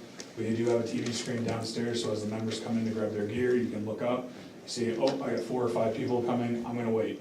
So we're not sending trucks with 1 or 2 people in them, we're waiting for the full crews. So what we would do is put one of these iPads in 2 of the trucks right now. This is mine that's in the command vehicle. It shows us directions, so if we get a call, this will pop up with directions from the fire station to wherever we're going. The biggest thing, and the thing that Jeff can work on with the staff members that we have, to finish up what we have, if you blow this up, it gives you an overhead view of all the buildings that are in our community with tags. This shows the members on the department where all the Knox boxes is to get into buildings in the middle of the night. Shows where the gas lines are, the electrical shutoffs, the fire alarm panels. It gives us all that information that we've entered already. But it can show you the whole layout of the building. So the members that aren't here all the time, that might be on-call members that only respond to a couple calls. If they're going to Friendly Pets and they haven't been there in over a year, now they know where the layout of the stuff is, the Knox box, the fire alarm system. What Jeff can help with, because he's awesome, is we've been working on something that we call pre-plans. Call what, I'm sorry? Pre-plans. This actually worked better this way. The pre-plans, and what we've done in the past is when we've done the commercial inspections, the duty shift has gone out with that inspector, and at the same time, they're filling out this pre-plan for us. So we're doing the inspection and getting a pre-plan. The pre-plan gives us and then we use the tax maps that Karen has. Gives us the building description, the size of the building, the roof construction, floor construction, occupancy type. It tells us the nearest water supply, the available flow. We even have to do math on them, and if 25% of the building's on fire, this tells us how many gallons per minute we need that we figure out. Down below, it gives us the Knox box location, fire alarm panel, etc. And then we have a view of the building that we take from Google, so as we're showing up, looking out the windshield of the fire truck, we know what we're looking for. Is this just for commercial buildings, or just? Right now it is. We do have 2 homes in town that we have. Because I would think one of the things, like for instance at my house, come to visit my house, there's a 500-gallon propane tank outside. I would think you guys would want to know that there's a fire going on, because you would want to protect that, or else people the heck out of the way. Well, I assume, but that's the kind of stuff you put in there, wouldn't you? In terms of that And kind that's of what we things? do right now for the commercial buildings. Okay. So we'll put the location of the propane tank, so we know if we have a fire, we get the tank, shut it off. Yep. Or if we could have a possible fire in that tank, and where the location is. Chief, is that a service, or is that just coming out of Google Maps, et cetera, et cetera, et cetera? Or is there a fee associated with this program? You're updating it, right? So there's a fee with I'm Responding, $700 a year. Okay. We signed a long-term contract with them. That is in already our leasing contract line items that we have. We signed a long-term one to get the cost down with them, because we tried it out, we had a trial period, the members did like it, so we did it. This pre-plans is us. We took a Word document, I typed this up, and then I put it into a PDF. We have a list of all the commercial buildings. When we go do them, we check it off, saying that we're done, they enter everything, I enter it into the PDF, and then I download it into this program. So it is somewhat manpower intensive, but once we have the information, it's great. We also have to update the information too. And that's where, when we're doing inspections of the buildings, they'll take the iPads out with them, look over everything and make sure everything's in the same location. So So that, to do that for all the residential houses would be a big task. yeah. I'm sure there's different ways that we could figure that out, if we reached out to the community through the e-crier, and if they had something, we could set up a meeting, and we can come out and look at the building and add that. Right now, we're kind of focused on the big commercial buildings and some other houses in town that we know we might have issues with, large issues. But we have, I'd say over 60 buildings in here right now. So 2 o'clock in the morning, we're trying to remember where something is on the building. This would pop up in the truck, they can open it up and make it done. Is there a way to get the residents to fill out, if you had a form or something, a schematic, that you could give to a resident to fill out for his house, if you would? And this is where my tank is, this is where my fuel oil tank is, this is where, you know, something like that, that they could turn back into. I mean, it wouldn't be, The assessing system has the layout of their house, kind of. So You this could get it from is a them, yeah. Word document I made. right. So, and then I just turned it into a PDF. But you had to, So I can put this in the e-crier, all blank, Oh, yeah. and say, add in here. And then they could just email it to you. yeah, exactly, that's what I was That'd be saying. perfect. Only thing would be, I would still want to send people out there. Sure, you'd wanna To double view, check to with make it, sure. but at least you'd have the data. Yep, And if it does comply, then it's a done deal, right? You could go ahead and enter it and so on. we are in the process, we do want to have one for a Cape style house, for a colonial style house, just have the layout, so Yeah. members can do it, so. It's still definitely a work in progress, but, that's why we're asking for the $1,400, is to put 2 more of these in the utility, which you can also use this for our Tempsys reporting for, the medical calls that we do. So we bring this right into the home, right now we write it down on a piece of paper. And there's a whole legal thing with that, we have a lockbox downstairs, so when we get back to the station, we have to put that in so we can see it. But if we bring this in, and a lot of agencies are starting to do that, McGregor started to, we can bring up Tempsys and you can go through everything, and it's set up for the iPad, not the computer on your phone where it's kind of difficult. It's a lot of just touching keys and entering in some information, so by the time the crew gets back to the station, the report's half done, which is taken, we have to do the fire report and Tempsys report, so it helps us that way. There's other things that I use on here, hazmat resources and other resources as well. So 3 iPads, or is This it gonna one- be 2 more? Okay. Looking at the previous year's equipment maintenance repairs, we're gonna decrease that by $4,000. So how are you gonna repair equipment? With the money that's in the, Huh? with the money that's in the budget. With the money that's left? Yep. And you're gonna be able to cover it? Yep. Yep, looking at the past couple of years, we haven't spent that much, so we just want to decrease that. Where it does need to increase is the vehicle maintenance and repairs. We're asking for an additional $10,000, bringing that up to $20,000. The last 2 years, we've overspent that line by almost $14,000, and last year, $16,000. Where did that money come from? What do you mean? The over expenditure, the 16,000? Within the overall budget, Where did it come from? And where did you take it from? from the overall budget. There's other line items, like the last one, there was $4,000 remaining in that account. There's been, I think in new equipment last year, we had some money that we used from that to cover the fees.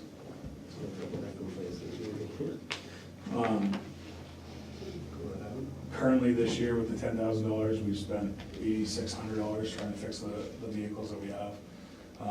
I brought this up in the past. The state used to require us to get the trucks inspected twice a year, now it's once a year. We're still trying to take our trucks down to the garages to get them inspected, and we do services on the engine and the chassis. So they're looking over the brake systems, they're looking over the trucks, they're changing the oils, and doing inspections. And the cost is getting up there. Oil, you know, when we're talking 21 quarts for a vehicle, it gets up there. I think each truck this year, when we did the inspection, was averaging about $500 to $800 a piece. Do we buy it in bulk? Do we buy the oil in bulk, 50-gallon drums? We just get the oil from the local garage. When they're doing the They do. inspection, they Where do we change. go? No, but I'm sorry, I thought you said we were changing the oil. No, I'm sorry, the garages that we take the trucks to. Okay. Where do we go? Allen's. Allen's.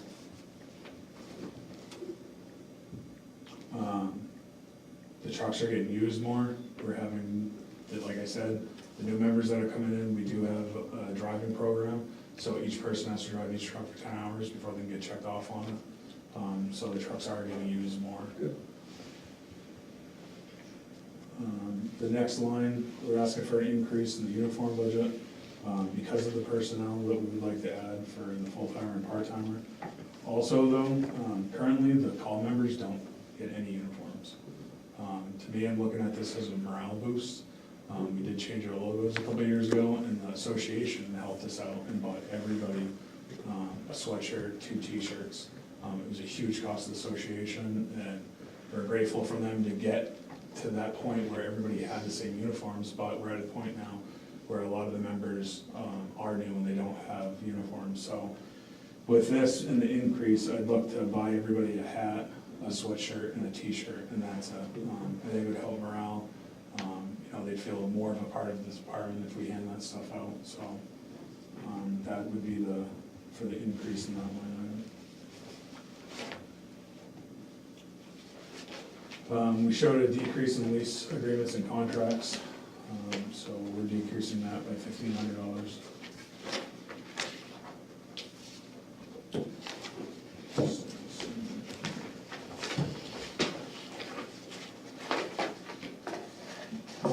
Looking to increase the bottled water by $100 in the summertime. We're stocking the trucks full of the bottles of water. We're in-house, we're using the 5-gallon jugs like we see in the back of the room, but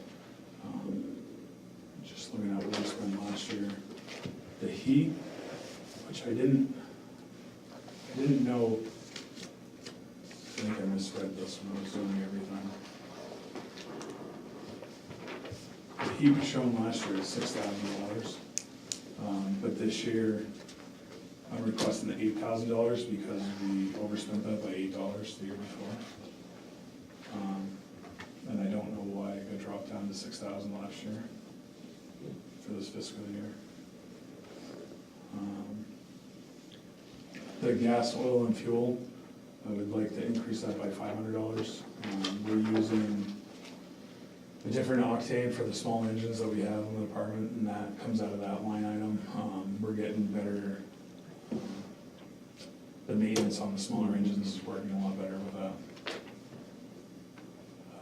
Then also increase the diesel fuel line by $2,000.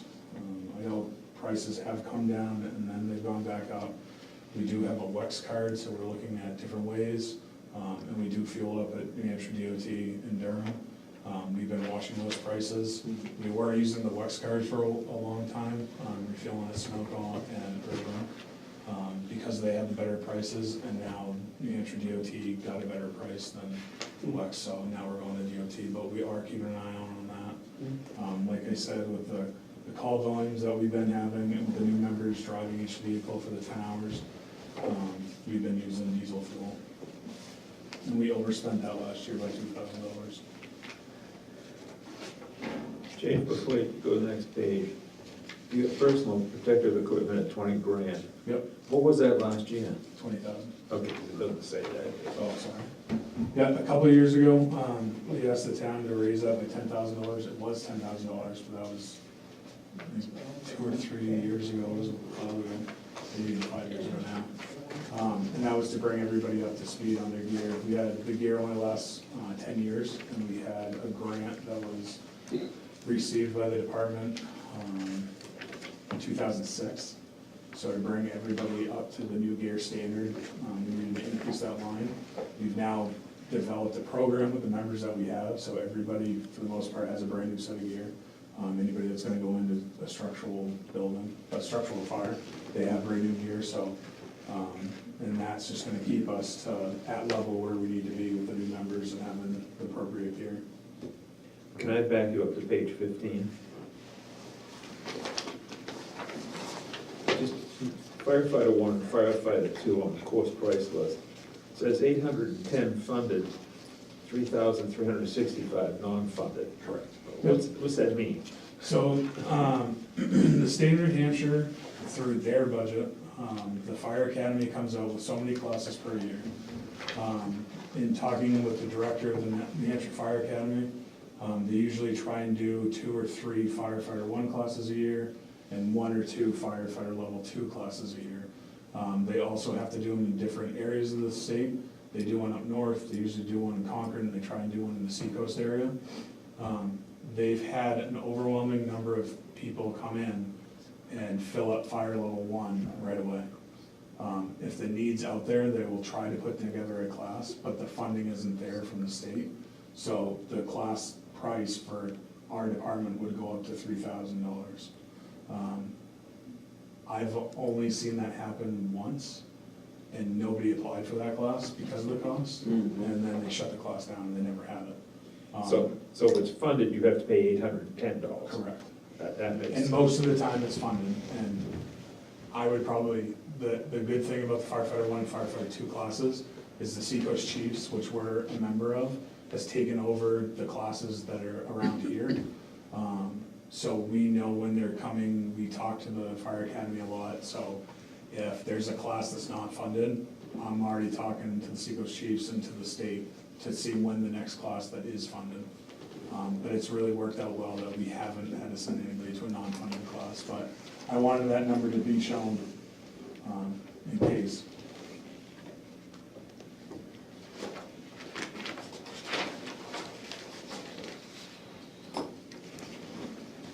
And last 2 is UNH Dispatch. I reached out to them and they said that it's gonna stay at the $8,445. And then Chris did his presentation on their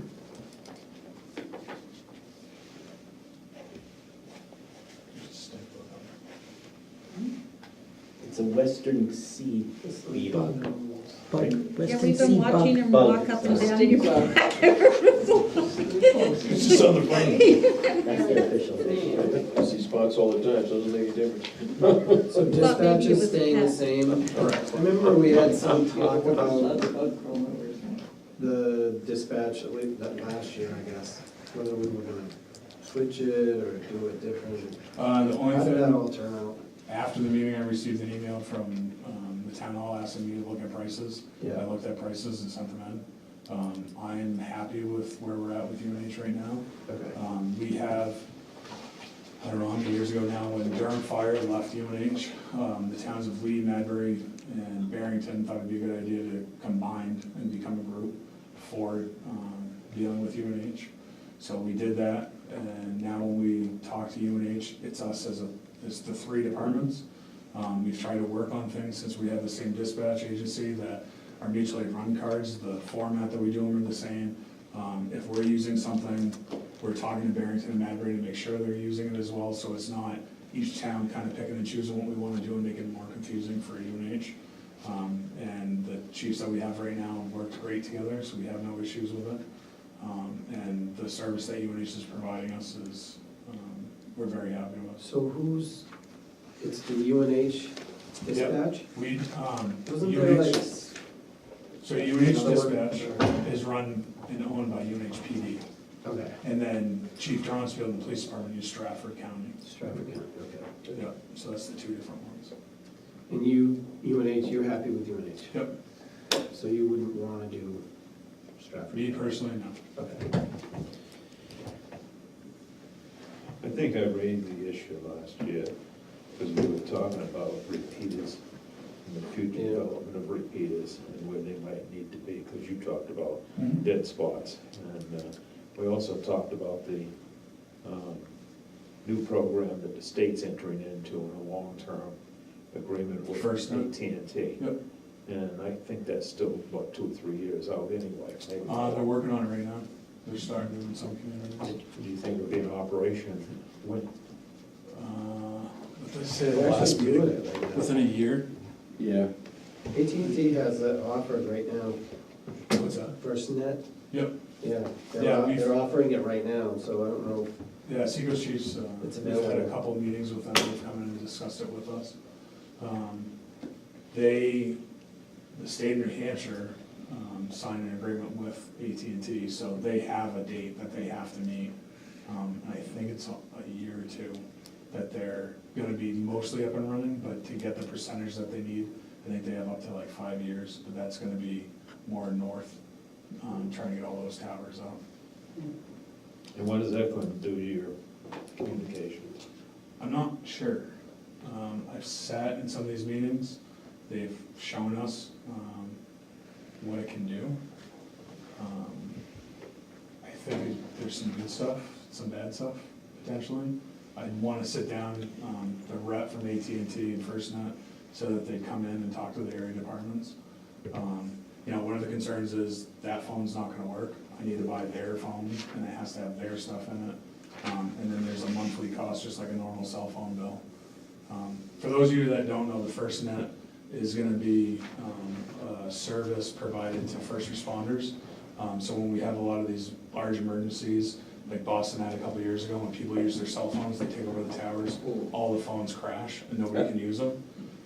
So the government's looking at different options of radios, but also using your cell phones for us on emergencies. The FirstNet provides 2 different lines, that first responders are the only ones that can use it, but you need their phone and you need their programming to use that.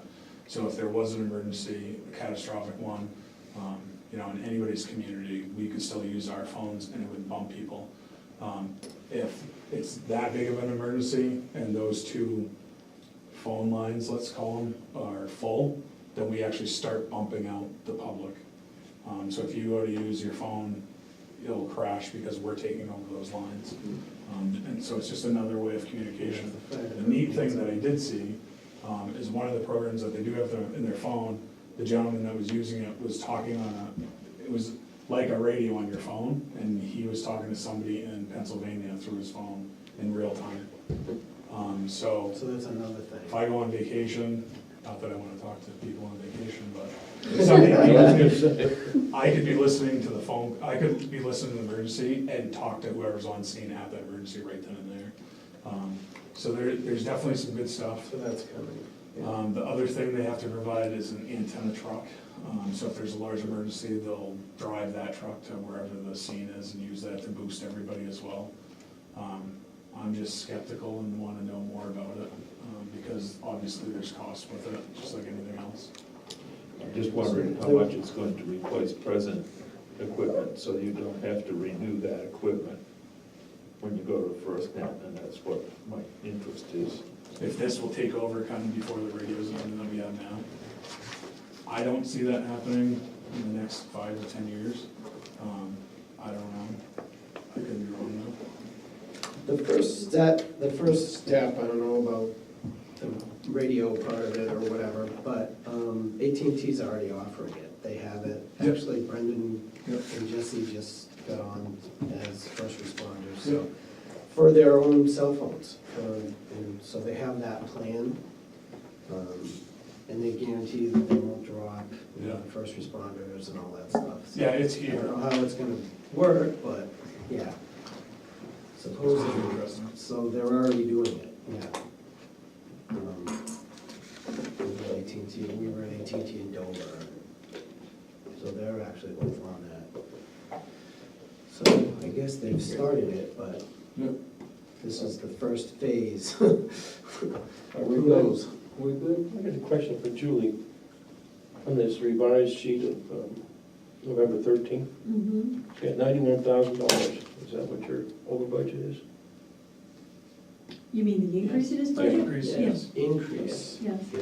76,000 The of that would be delta. the personnel, 14,000 would be the other line items. You're running, so on your percentage line is 19.93, and you've got 18.6, I'm just looking at this, some kind of Yeah, I discrepancy. don't know how he calculated his. Okay, so we're not gonna count yours? Maybe it was, You got 18.6 on your Yep. sheet, front sheet, but I looked at this budget sheet here is 19.93. I don't know, could have been, You don't have this sheet? You should have had this sheet. No, I'm pretty good with budget overall, just a little discrepancy that I picked out, but, well, thank you, Chief, for putting together a nice presentation. It's Oyster River math, sorry. Mm. That's not my strong suit. I love Oyster River. Thank you for the Thank presentation. you, Chief. Thanks. Oh, that table's gonna kill Next year I'm somebody. standing. Kill you next year. Thank you. thanks. Thank you.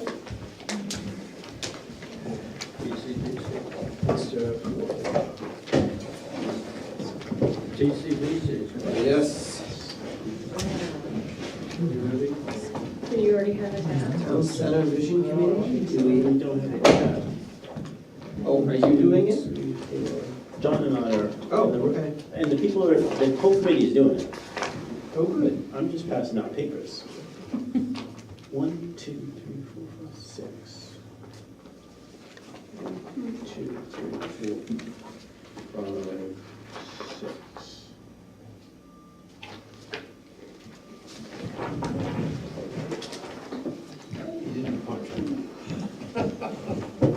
Don't mess it up now. Or not the, So, take one, pass them on. Is that it? Bless you. Wow, look at this. You want to come up and take the hot seat? I'll stay in my seat here. Take the hot seat. Are you giving a premonition? So you should have 6 pieces of paper. I have to give credit where credit is due. John did all of these documents. So if there's something wrong, it's John's fault. If it's right, it's my responsibility. How about that? Make sure we get the right John. All right. The John over there.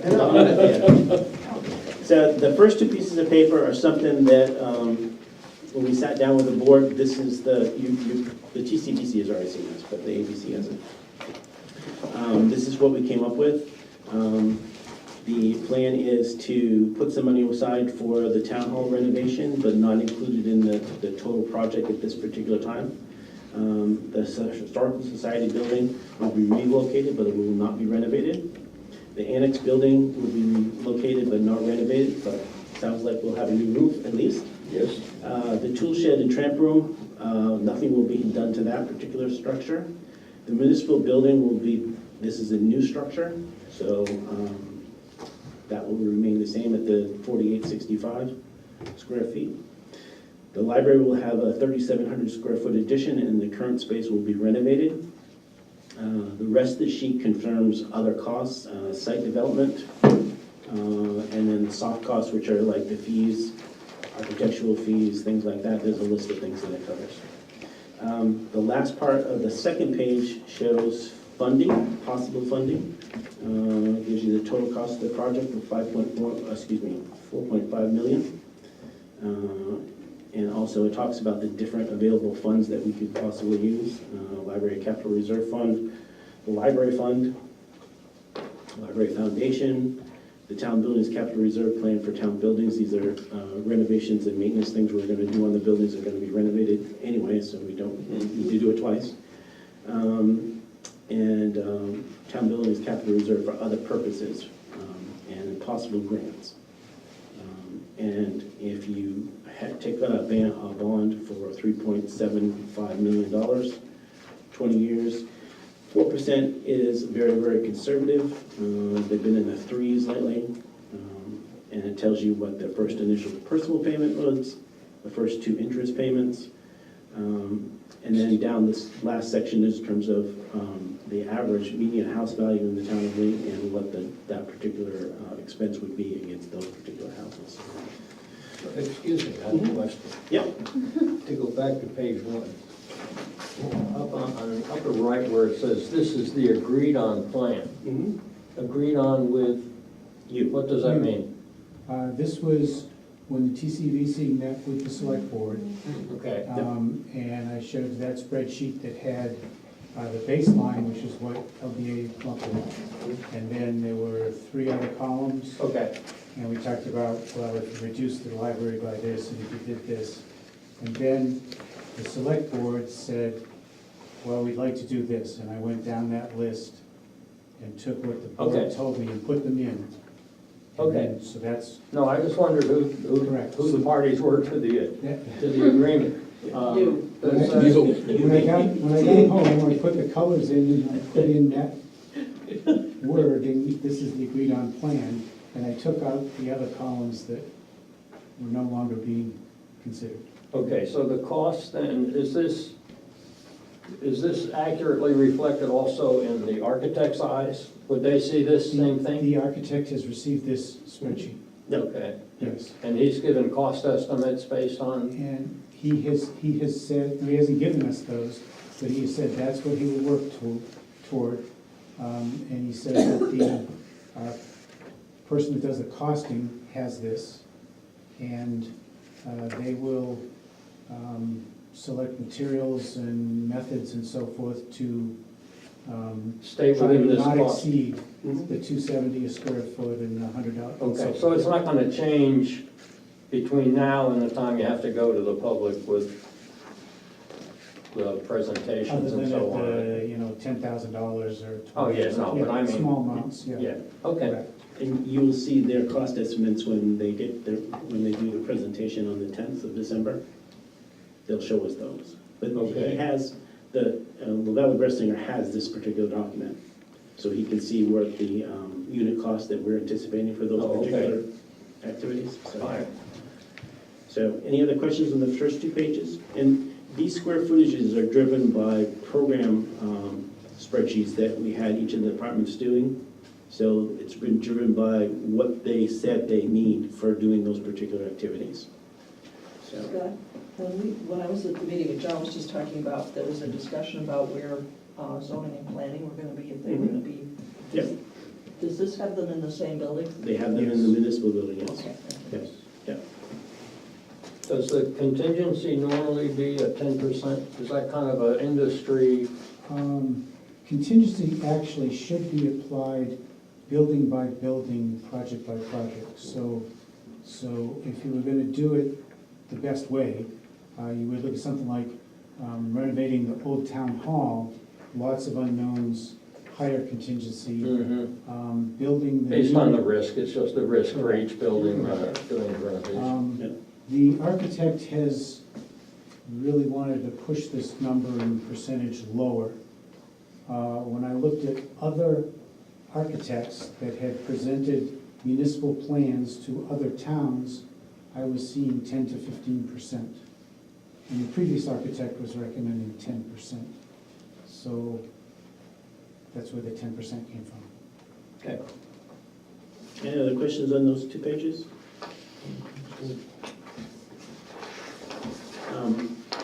John, you want to do the last 4, since they're graphic in nature? I know of 3. What's the This 4th one. one? Oh, okay, yeah, I have that too. Just in terms of sharing of the building placement, so Sure. if you want to run through that with them? Okay, so the next one is building placement? or- Yep, in terms of, the M front 50 mod. So the architect had come up with 3 arrangements. We thought that didn't explore enough, so I came up with 7 more, and the committee looked at those, and they were presented as pick pieces from different ones and try to put them together. This was one of them with some modifications that the committee wanted. And so I drew up the modifications. That has gone to the architect. The architect has sent it back with some suggestions. And most of them are pretty simple and look reasonable. One of them is, I drew the parking lot square to the road. It was easier to draw that way. The architect suggested that it should be rotated just a little bit so it's square to the library. So, sure. The next one was, the architect was concerned about some of the internal radii and aisle widths. I had shown this to the fire chief, and he was not concerned with it, but the architect said that they've overlaid some of the turn radii of larger vehicles, and they think this should be increased a little bit. They're the ones that know, so that makes sense. They would like to, they suggested using a vegetated island in lieu of the painted brick walk across there. We have something in our site review which says you can't have more than 150 feet of asphalt. Correct. So you have to have something that breaks it up. And actually, the cheapest, easiest thing to break it up is paint. You can stamp asphalt, make it look like brick, paint it looks like brick, and you've Really? sort of visually broken up the appearance of long runs of asphalt. So that's what I had drawn in. That's something that the highway department likes because you can just plow right over it. The architect is suggesting maybe vegetated island in lieu of paint. Don't know, that's not a big cost driver. The next one was in the upper parking lot area. I show that little turnout to the right, and they suggested that if you could extend that longer, it becomes bus parking. And it'd also make it easier for a large vehicle like a bus or a fire truck to turn around. So that makes sense. And then the last one was on the municipal office building, which is the one furthest back. It's shown as a rectangle with another little rectangle added to the front of it. There's a dashed square, a rectangle actually, to the right of it, and another dashed rectangle behind it. Those are possible additions for future use. Each of them is drawn at 2,400 square feet. It's not to show two, it's to show two possible locations, that it either could be behind the building or on the end of the building. And it's not, we don't know what the next generation might make of it, but the idea right now is that that might be a gross 2,400 square foot meeting space, which is larger than any of the meeting rooms that we currently have, although it's not as big as Mastway. It's about 2/3 the size of the Mastway auditorium. But it's twice the size of the old town hall. Also on the library, there you can see the addition, and again, there's another dashed rectangle added onto the end of it, and that's to show that there's room for a possible future 2,000 square foot addition to the library. And when the librarian was talking to the architect about the arrangement of what goes in the addition, they requested that it be designed so that you could add on to the end of the building without having to change what's inside the new part of the building, that adding on to it would make sense as far as the arrangement of spaces inside the library. The other detail here that's uncertain, we're showing two driveways, two entrances, each of them two-way. I met with, or a couple of us met with the district engineer from the Hampshire Department of Transportation to talk about driveway location. And this is where we made a change to what the architect had recommended. DOT, if we have a second driveway, they're very much in favor of having it opposite Wednesday Hill Road. I also did point out that the exact location of where Wednesday Hill intersects with Mast Road is difficult to define because of the angle at which Wednesday Hill comes in. So that's why that driveway is shown with a little S-curve, so you could shift that S-curve a little left or right and not change the interior design. But there, at this point, there is some uncertainty to whether or not we would be allowed to do that. And that has to do with the owners of record of the plots of land as of, I think it was July 1st, 1971. And July 1st, 1971, this part of the property was, and right now still is, owned by the church. So that's finding the right maps and somebody that knows about it talking again to DOT. DOT said we certainly would be allowed to have a one-way entrance, right turn only. So if traffic was coming down Mass Road, going past the church to the town property, they could right turn into the parking area, and that would certainly be allowed no matter what the owner of record was in 1971. But for the two-way, there's still some question about that. As far as the structure of the parking lot, if that driveway became a one-way, it's not as nice, but it doesn't kill it. If it's one-way and there's fire trucks there and fire trucks with red lights, I don't know that makes any difference to them if it is one-way. They can do what they need to. I don't know, did I miss anything else on this? The cemetery in the back, Oh, the cemetery issue. Yeah, there's, the line that's connected with is with the little dots. That's the fence, the split rail fence that's around the cemetery back there. And then, which is outside of the cemetery proper. The grave sites are inside of that. And the dashed line that's drawn around that is a 25-foot setback. And there's some concern about what can you do up to or within that setback. And of course, the building we're in right now has a private cemetery right outside over there. And the parking lot goes right up to the cemetery.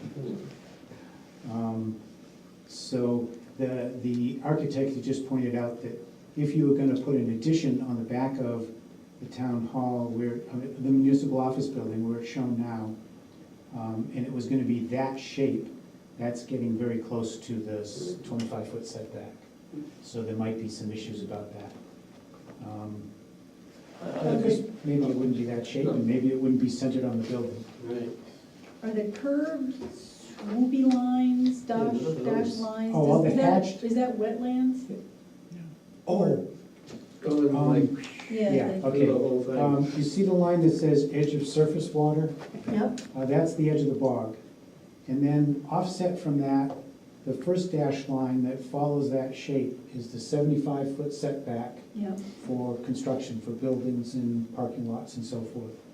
And then the next one, a little further out, is a 125-foot setback, which just applies to septic systems. Okay. So not shown on here is where's the septic system or systems, where's the well, where's the cistern, firefighting cistern,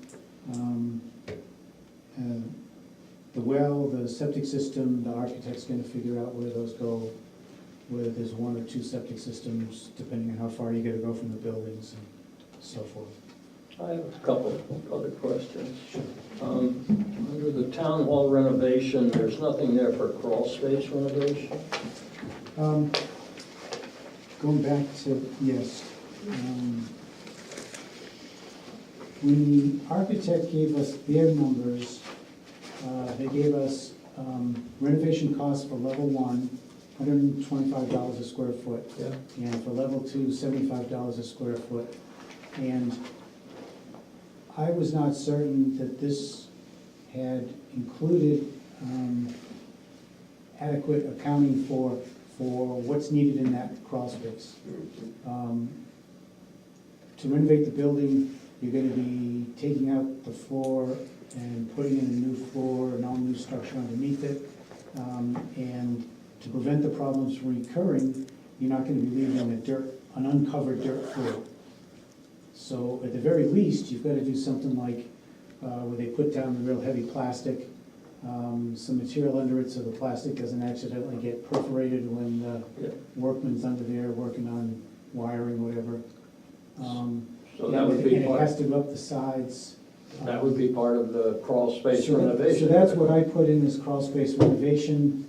But there's nothing there.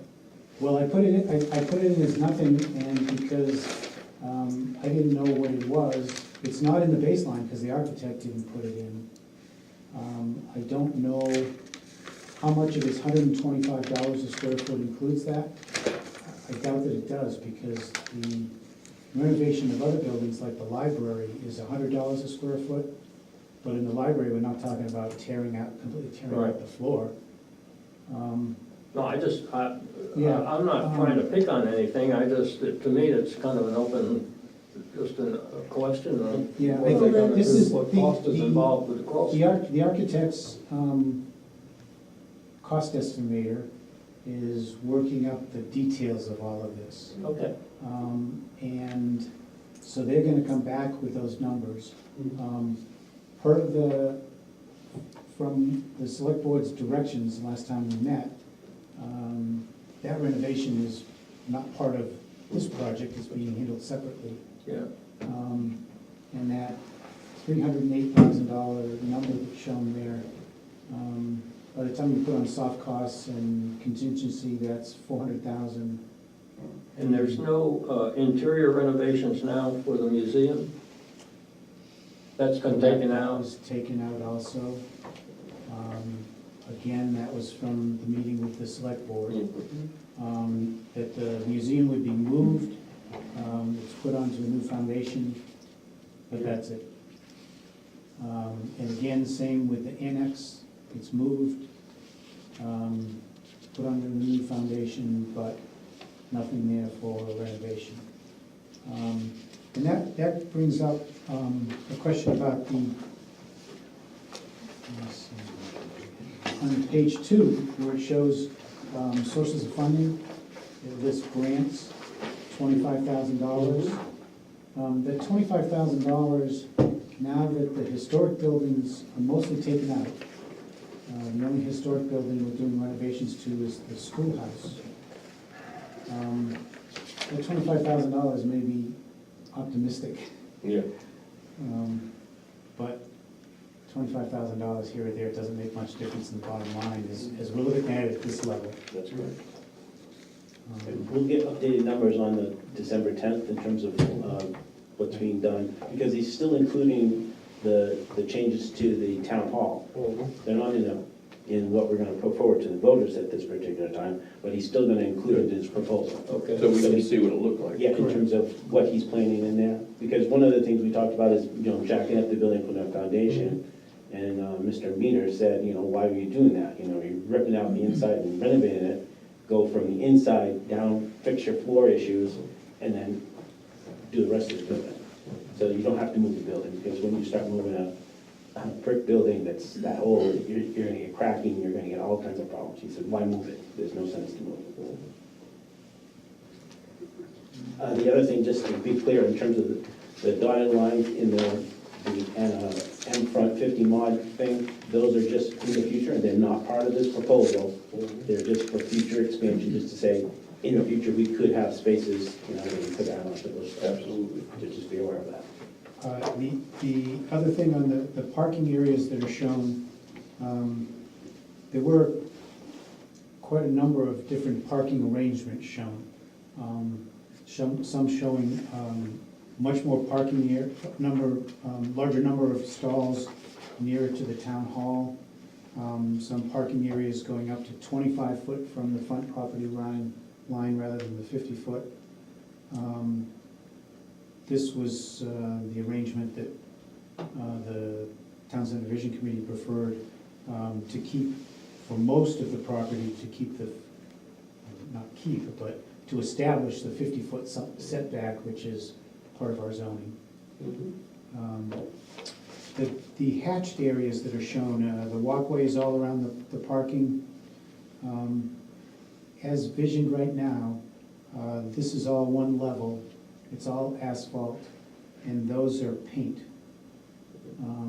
So those walkways, the areas that are not parking, those are hash marks, lines painted on the asphalt.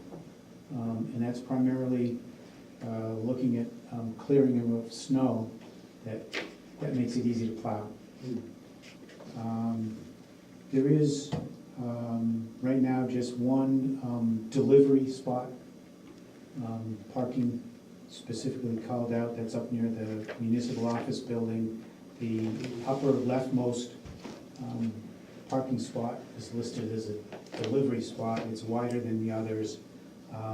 And a UPS truck could pull into there and then could back into that hatch space behind it, which is a no parking area, to be able to pull back out.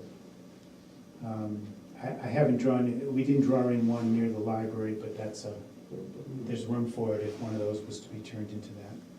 The other thing to be aware of is we're meeting all of our zoning requirements with this particular plan. The only thing we're gonna have to ask for a variance in next to the library, you notice that first little hatch line? We're gonna have to ask for a variance for that small section. Speaking to the ZBA, Mr. Banks, he said that should not be a problem. No, in since his view. we're already in violation anyway. Yeah, but that's the only, other than that, we're adhering to all the setbacks that we have, the 50 foot in the front. But that small section, we'd have to get a variance for building in that particular section, so we're adhering to all of our rules. Looks good. Good, looks good. Next sheet. Okay, next is the charts. Oh, And I think the first one to look at is the annual bond payments for median house value of $229,500. That value is the 2018 median house value. And this is assuming a $3.75 million bond, which is what the previous spreadsheet showed, but rounded off to the nearest 5,000. If it comes from Municipal Bond Bank, they require that all of the principal payments be multiples of 5,000. If the bond amount is not a multiple of 5,000, then that extra odd amount gets repaid in the first principal payment. So if you borrow a multiple of 5,000 plus an odd amount, you gotta pay the odd amount back within 1 year, so what's the point of borrowing it? 4%, the last bond they issued, 20 years, went at 3.24. So 4%.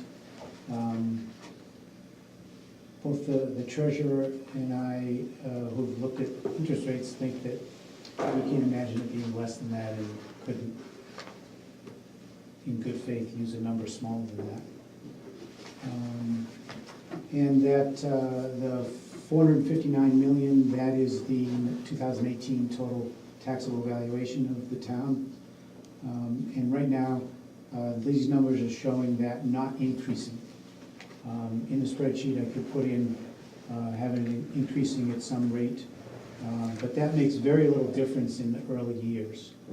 It affects the outer years. Obviously, 2% or 1% next year doesn't make much difference. 20 years from now, it makes a difference.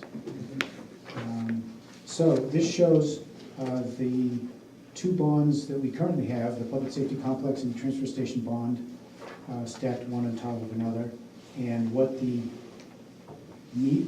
house of the median value is contributing toward those payments.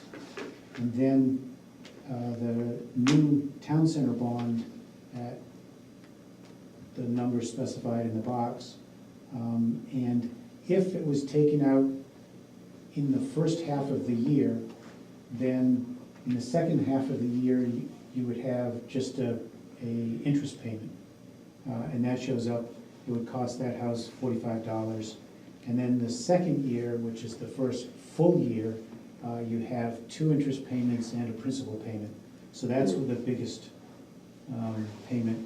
And for the median house value, that would cost $168 on top of the $17 and the $33, which are transfer station and public safety complex that we have now. The next chart that I'd like to look at is annual bond payments and town center project costs. And this is the payments and costs that the town would be paying. All these numbers are in thousands. So the scale on the left goes up to 600, so that's 600,000. And I have included the 3 bonds plus what the previous committee had come up with as a first estimate for operating and maintenance cost increases. And that was based solely on the total square footage of buildings that we have now and what is costing now, and then the square footage to be added, and just ratioing that. That doesn't take into account renovating buildings to make them more efficient, new buildings that are more efficient, having more efficient lighting, better insulation, more efficient heating plants. It's just based on simple ratio of size, and that's from the previous committee. And then from TCVC meeting with the select board for the historical buildings, in particular the town hall, the recommendation was to create a town hall capital reserve fund or town hall renovation capital reserve fund, a new fund, and over the course of 2 years to set aside $100,000 each year toward that renovation, with the idea that would be about half of the amount needed, and that would put you in a good position for looking for grants to assist you with renovating the historic building. And that building is on the New Hampshire State Register of Historic Places, as is the tool shed and the freight house, which is the museum. So I've shown that $100,000 appropriation to the capital reserve fund in fiscal year 2020, and again in 2021. And I've also shown the estimated $48,000 per year operating and maintenance cost increase. And that's it. The operating and maintenance cost increase, that's something that should be updated when you get a better idea of new buildings renovated with up-to-date heating and insulation and lighting, what would it really cost? And then the third chart is taking what's on the second chart and putting it in terms of the median house value.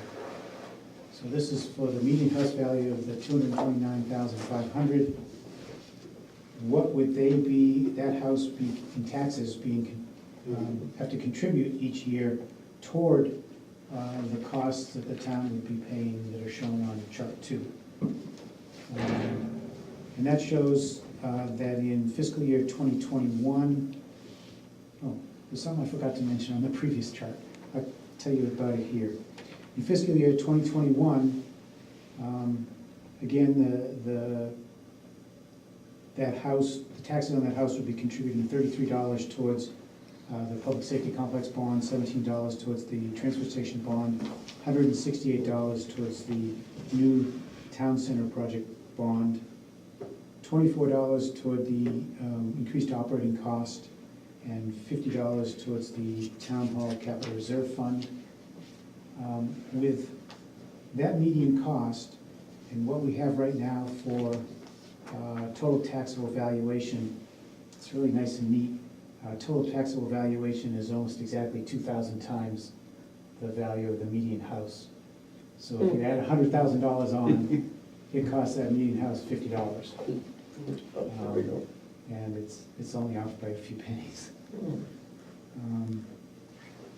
So the other thing I forgot to mention on chart 2, and it's again here on chart 3, in addition to the axis, horizontal axis at the bottom where it shows the fiscal years, it also shows the cost increase. On chart 2, it is the tax rate increase just for the bond.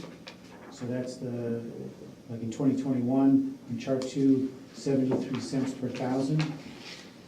And then on chart 3, where you're talking about the bond, plus the increase in operating cost, plus appropriations towards the town hall renovation capital reserve fund, 2021, which is the peak, it's $1.05 on the tax rate.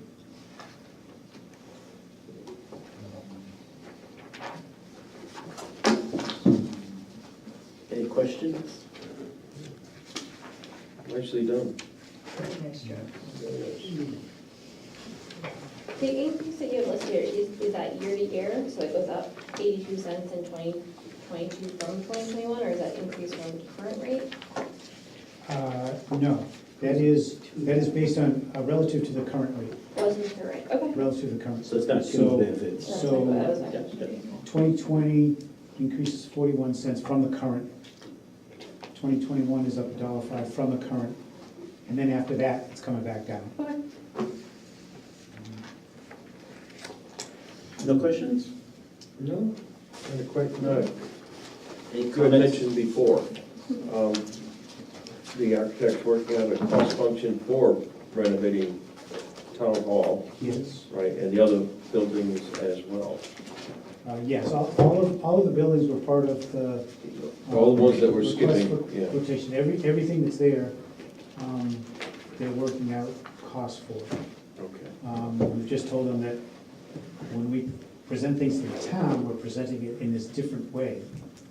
And we did also tell them that when they had suggested, or it's not suggested, their cost estimating people had come in with the new construction at $300 per square foot.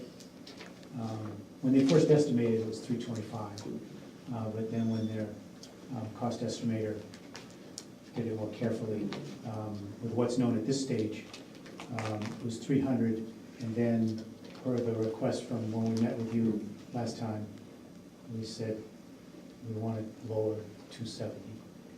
And that is without knowing, okay, exactly what are the details of what are you getting for $300 or what are you getting for $270, and what pieces in there might you want to spend an extra $10 because it gets you, I don't know, better insulation or better something, and that has a payback of 5 years or something, and you may Because actually I'd like to do. have those figures available to us when we move it forward, even though we're not gonna renovate those areas.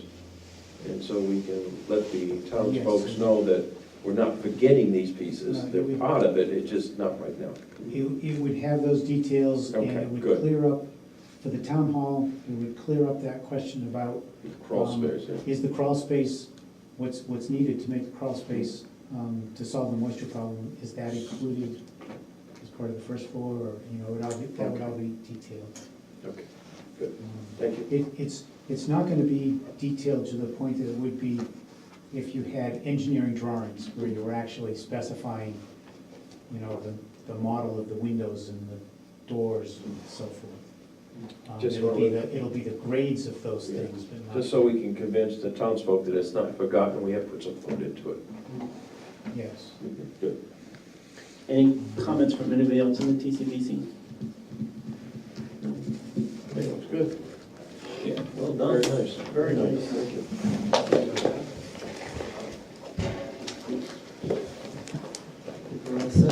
I have a question, not for this, but the library trust, not library, the cemetery trustees were in here, and their budget was discussed about maybe it was going to increase because the highway department wasn't going to do mowing, but they were going to meet with the select board and discuss that, and maybe come back and talk to us. What's the standing in that?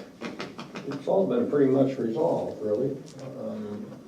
We met,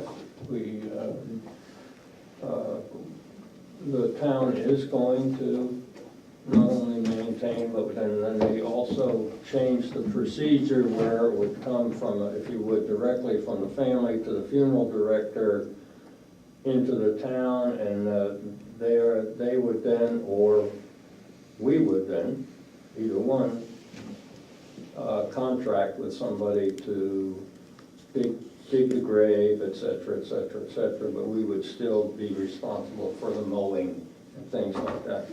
And Julie is in the process now of getting all of that on paper that everybody can look at, mark it up, whatever, and have a procedure, a town procedure for how it's done. so there's going to be, where have we decided the cost of mowing the lawn, whose budget is that going to be? It's gonna be in the highway Still budget. in the highway. In the highway budget? Yeah. Absolutely. And the digging is going to be in the highway budget, but reimbursed? No, That's no, gonna be in the it'll cemetery be trustee. farmed out. Well, the cemetery trustees will handle that, with the funeral director call in and then on with that. So the family will be paying for that. Yeah. It's not anything town's gonna be paying for. So no money will go through the town for that, it will all be done by the funeral director. Well, for full burials. For full burials. For cremations, it's going to be the cemetery custodian. But the money will still come to the town. Correct. Okay.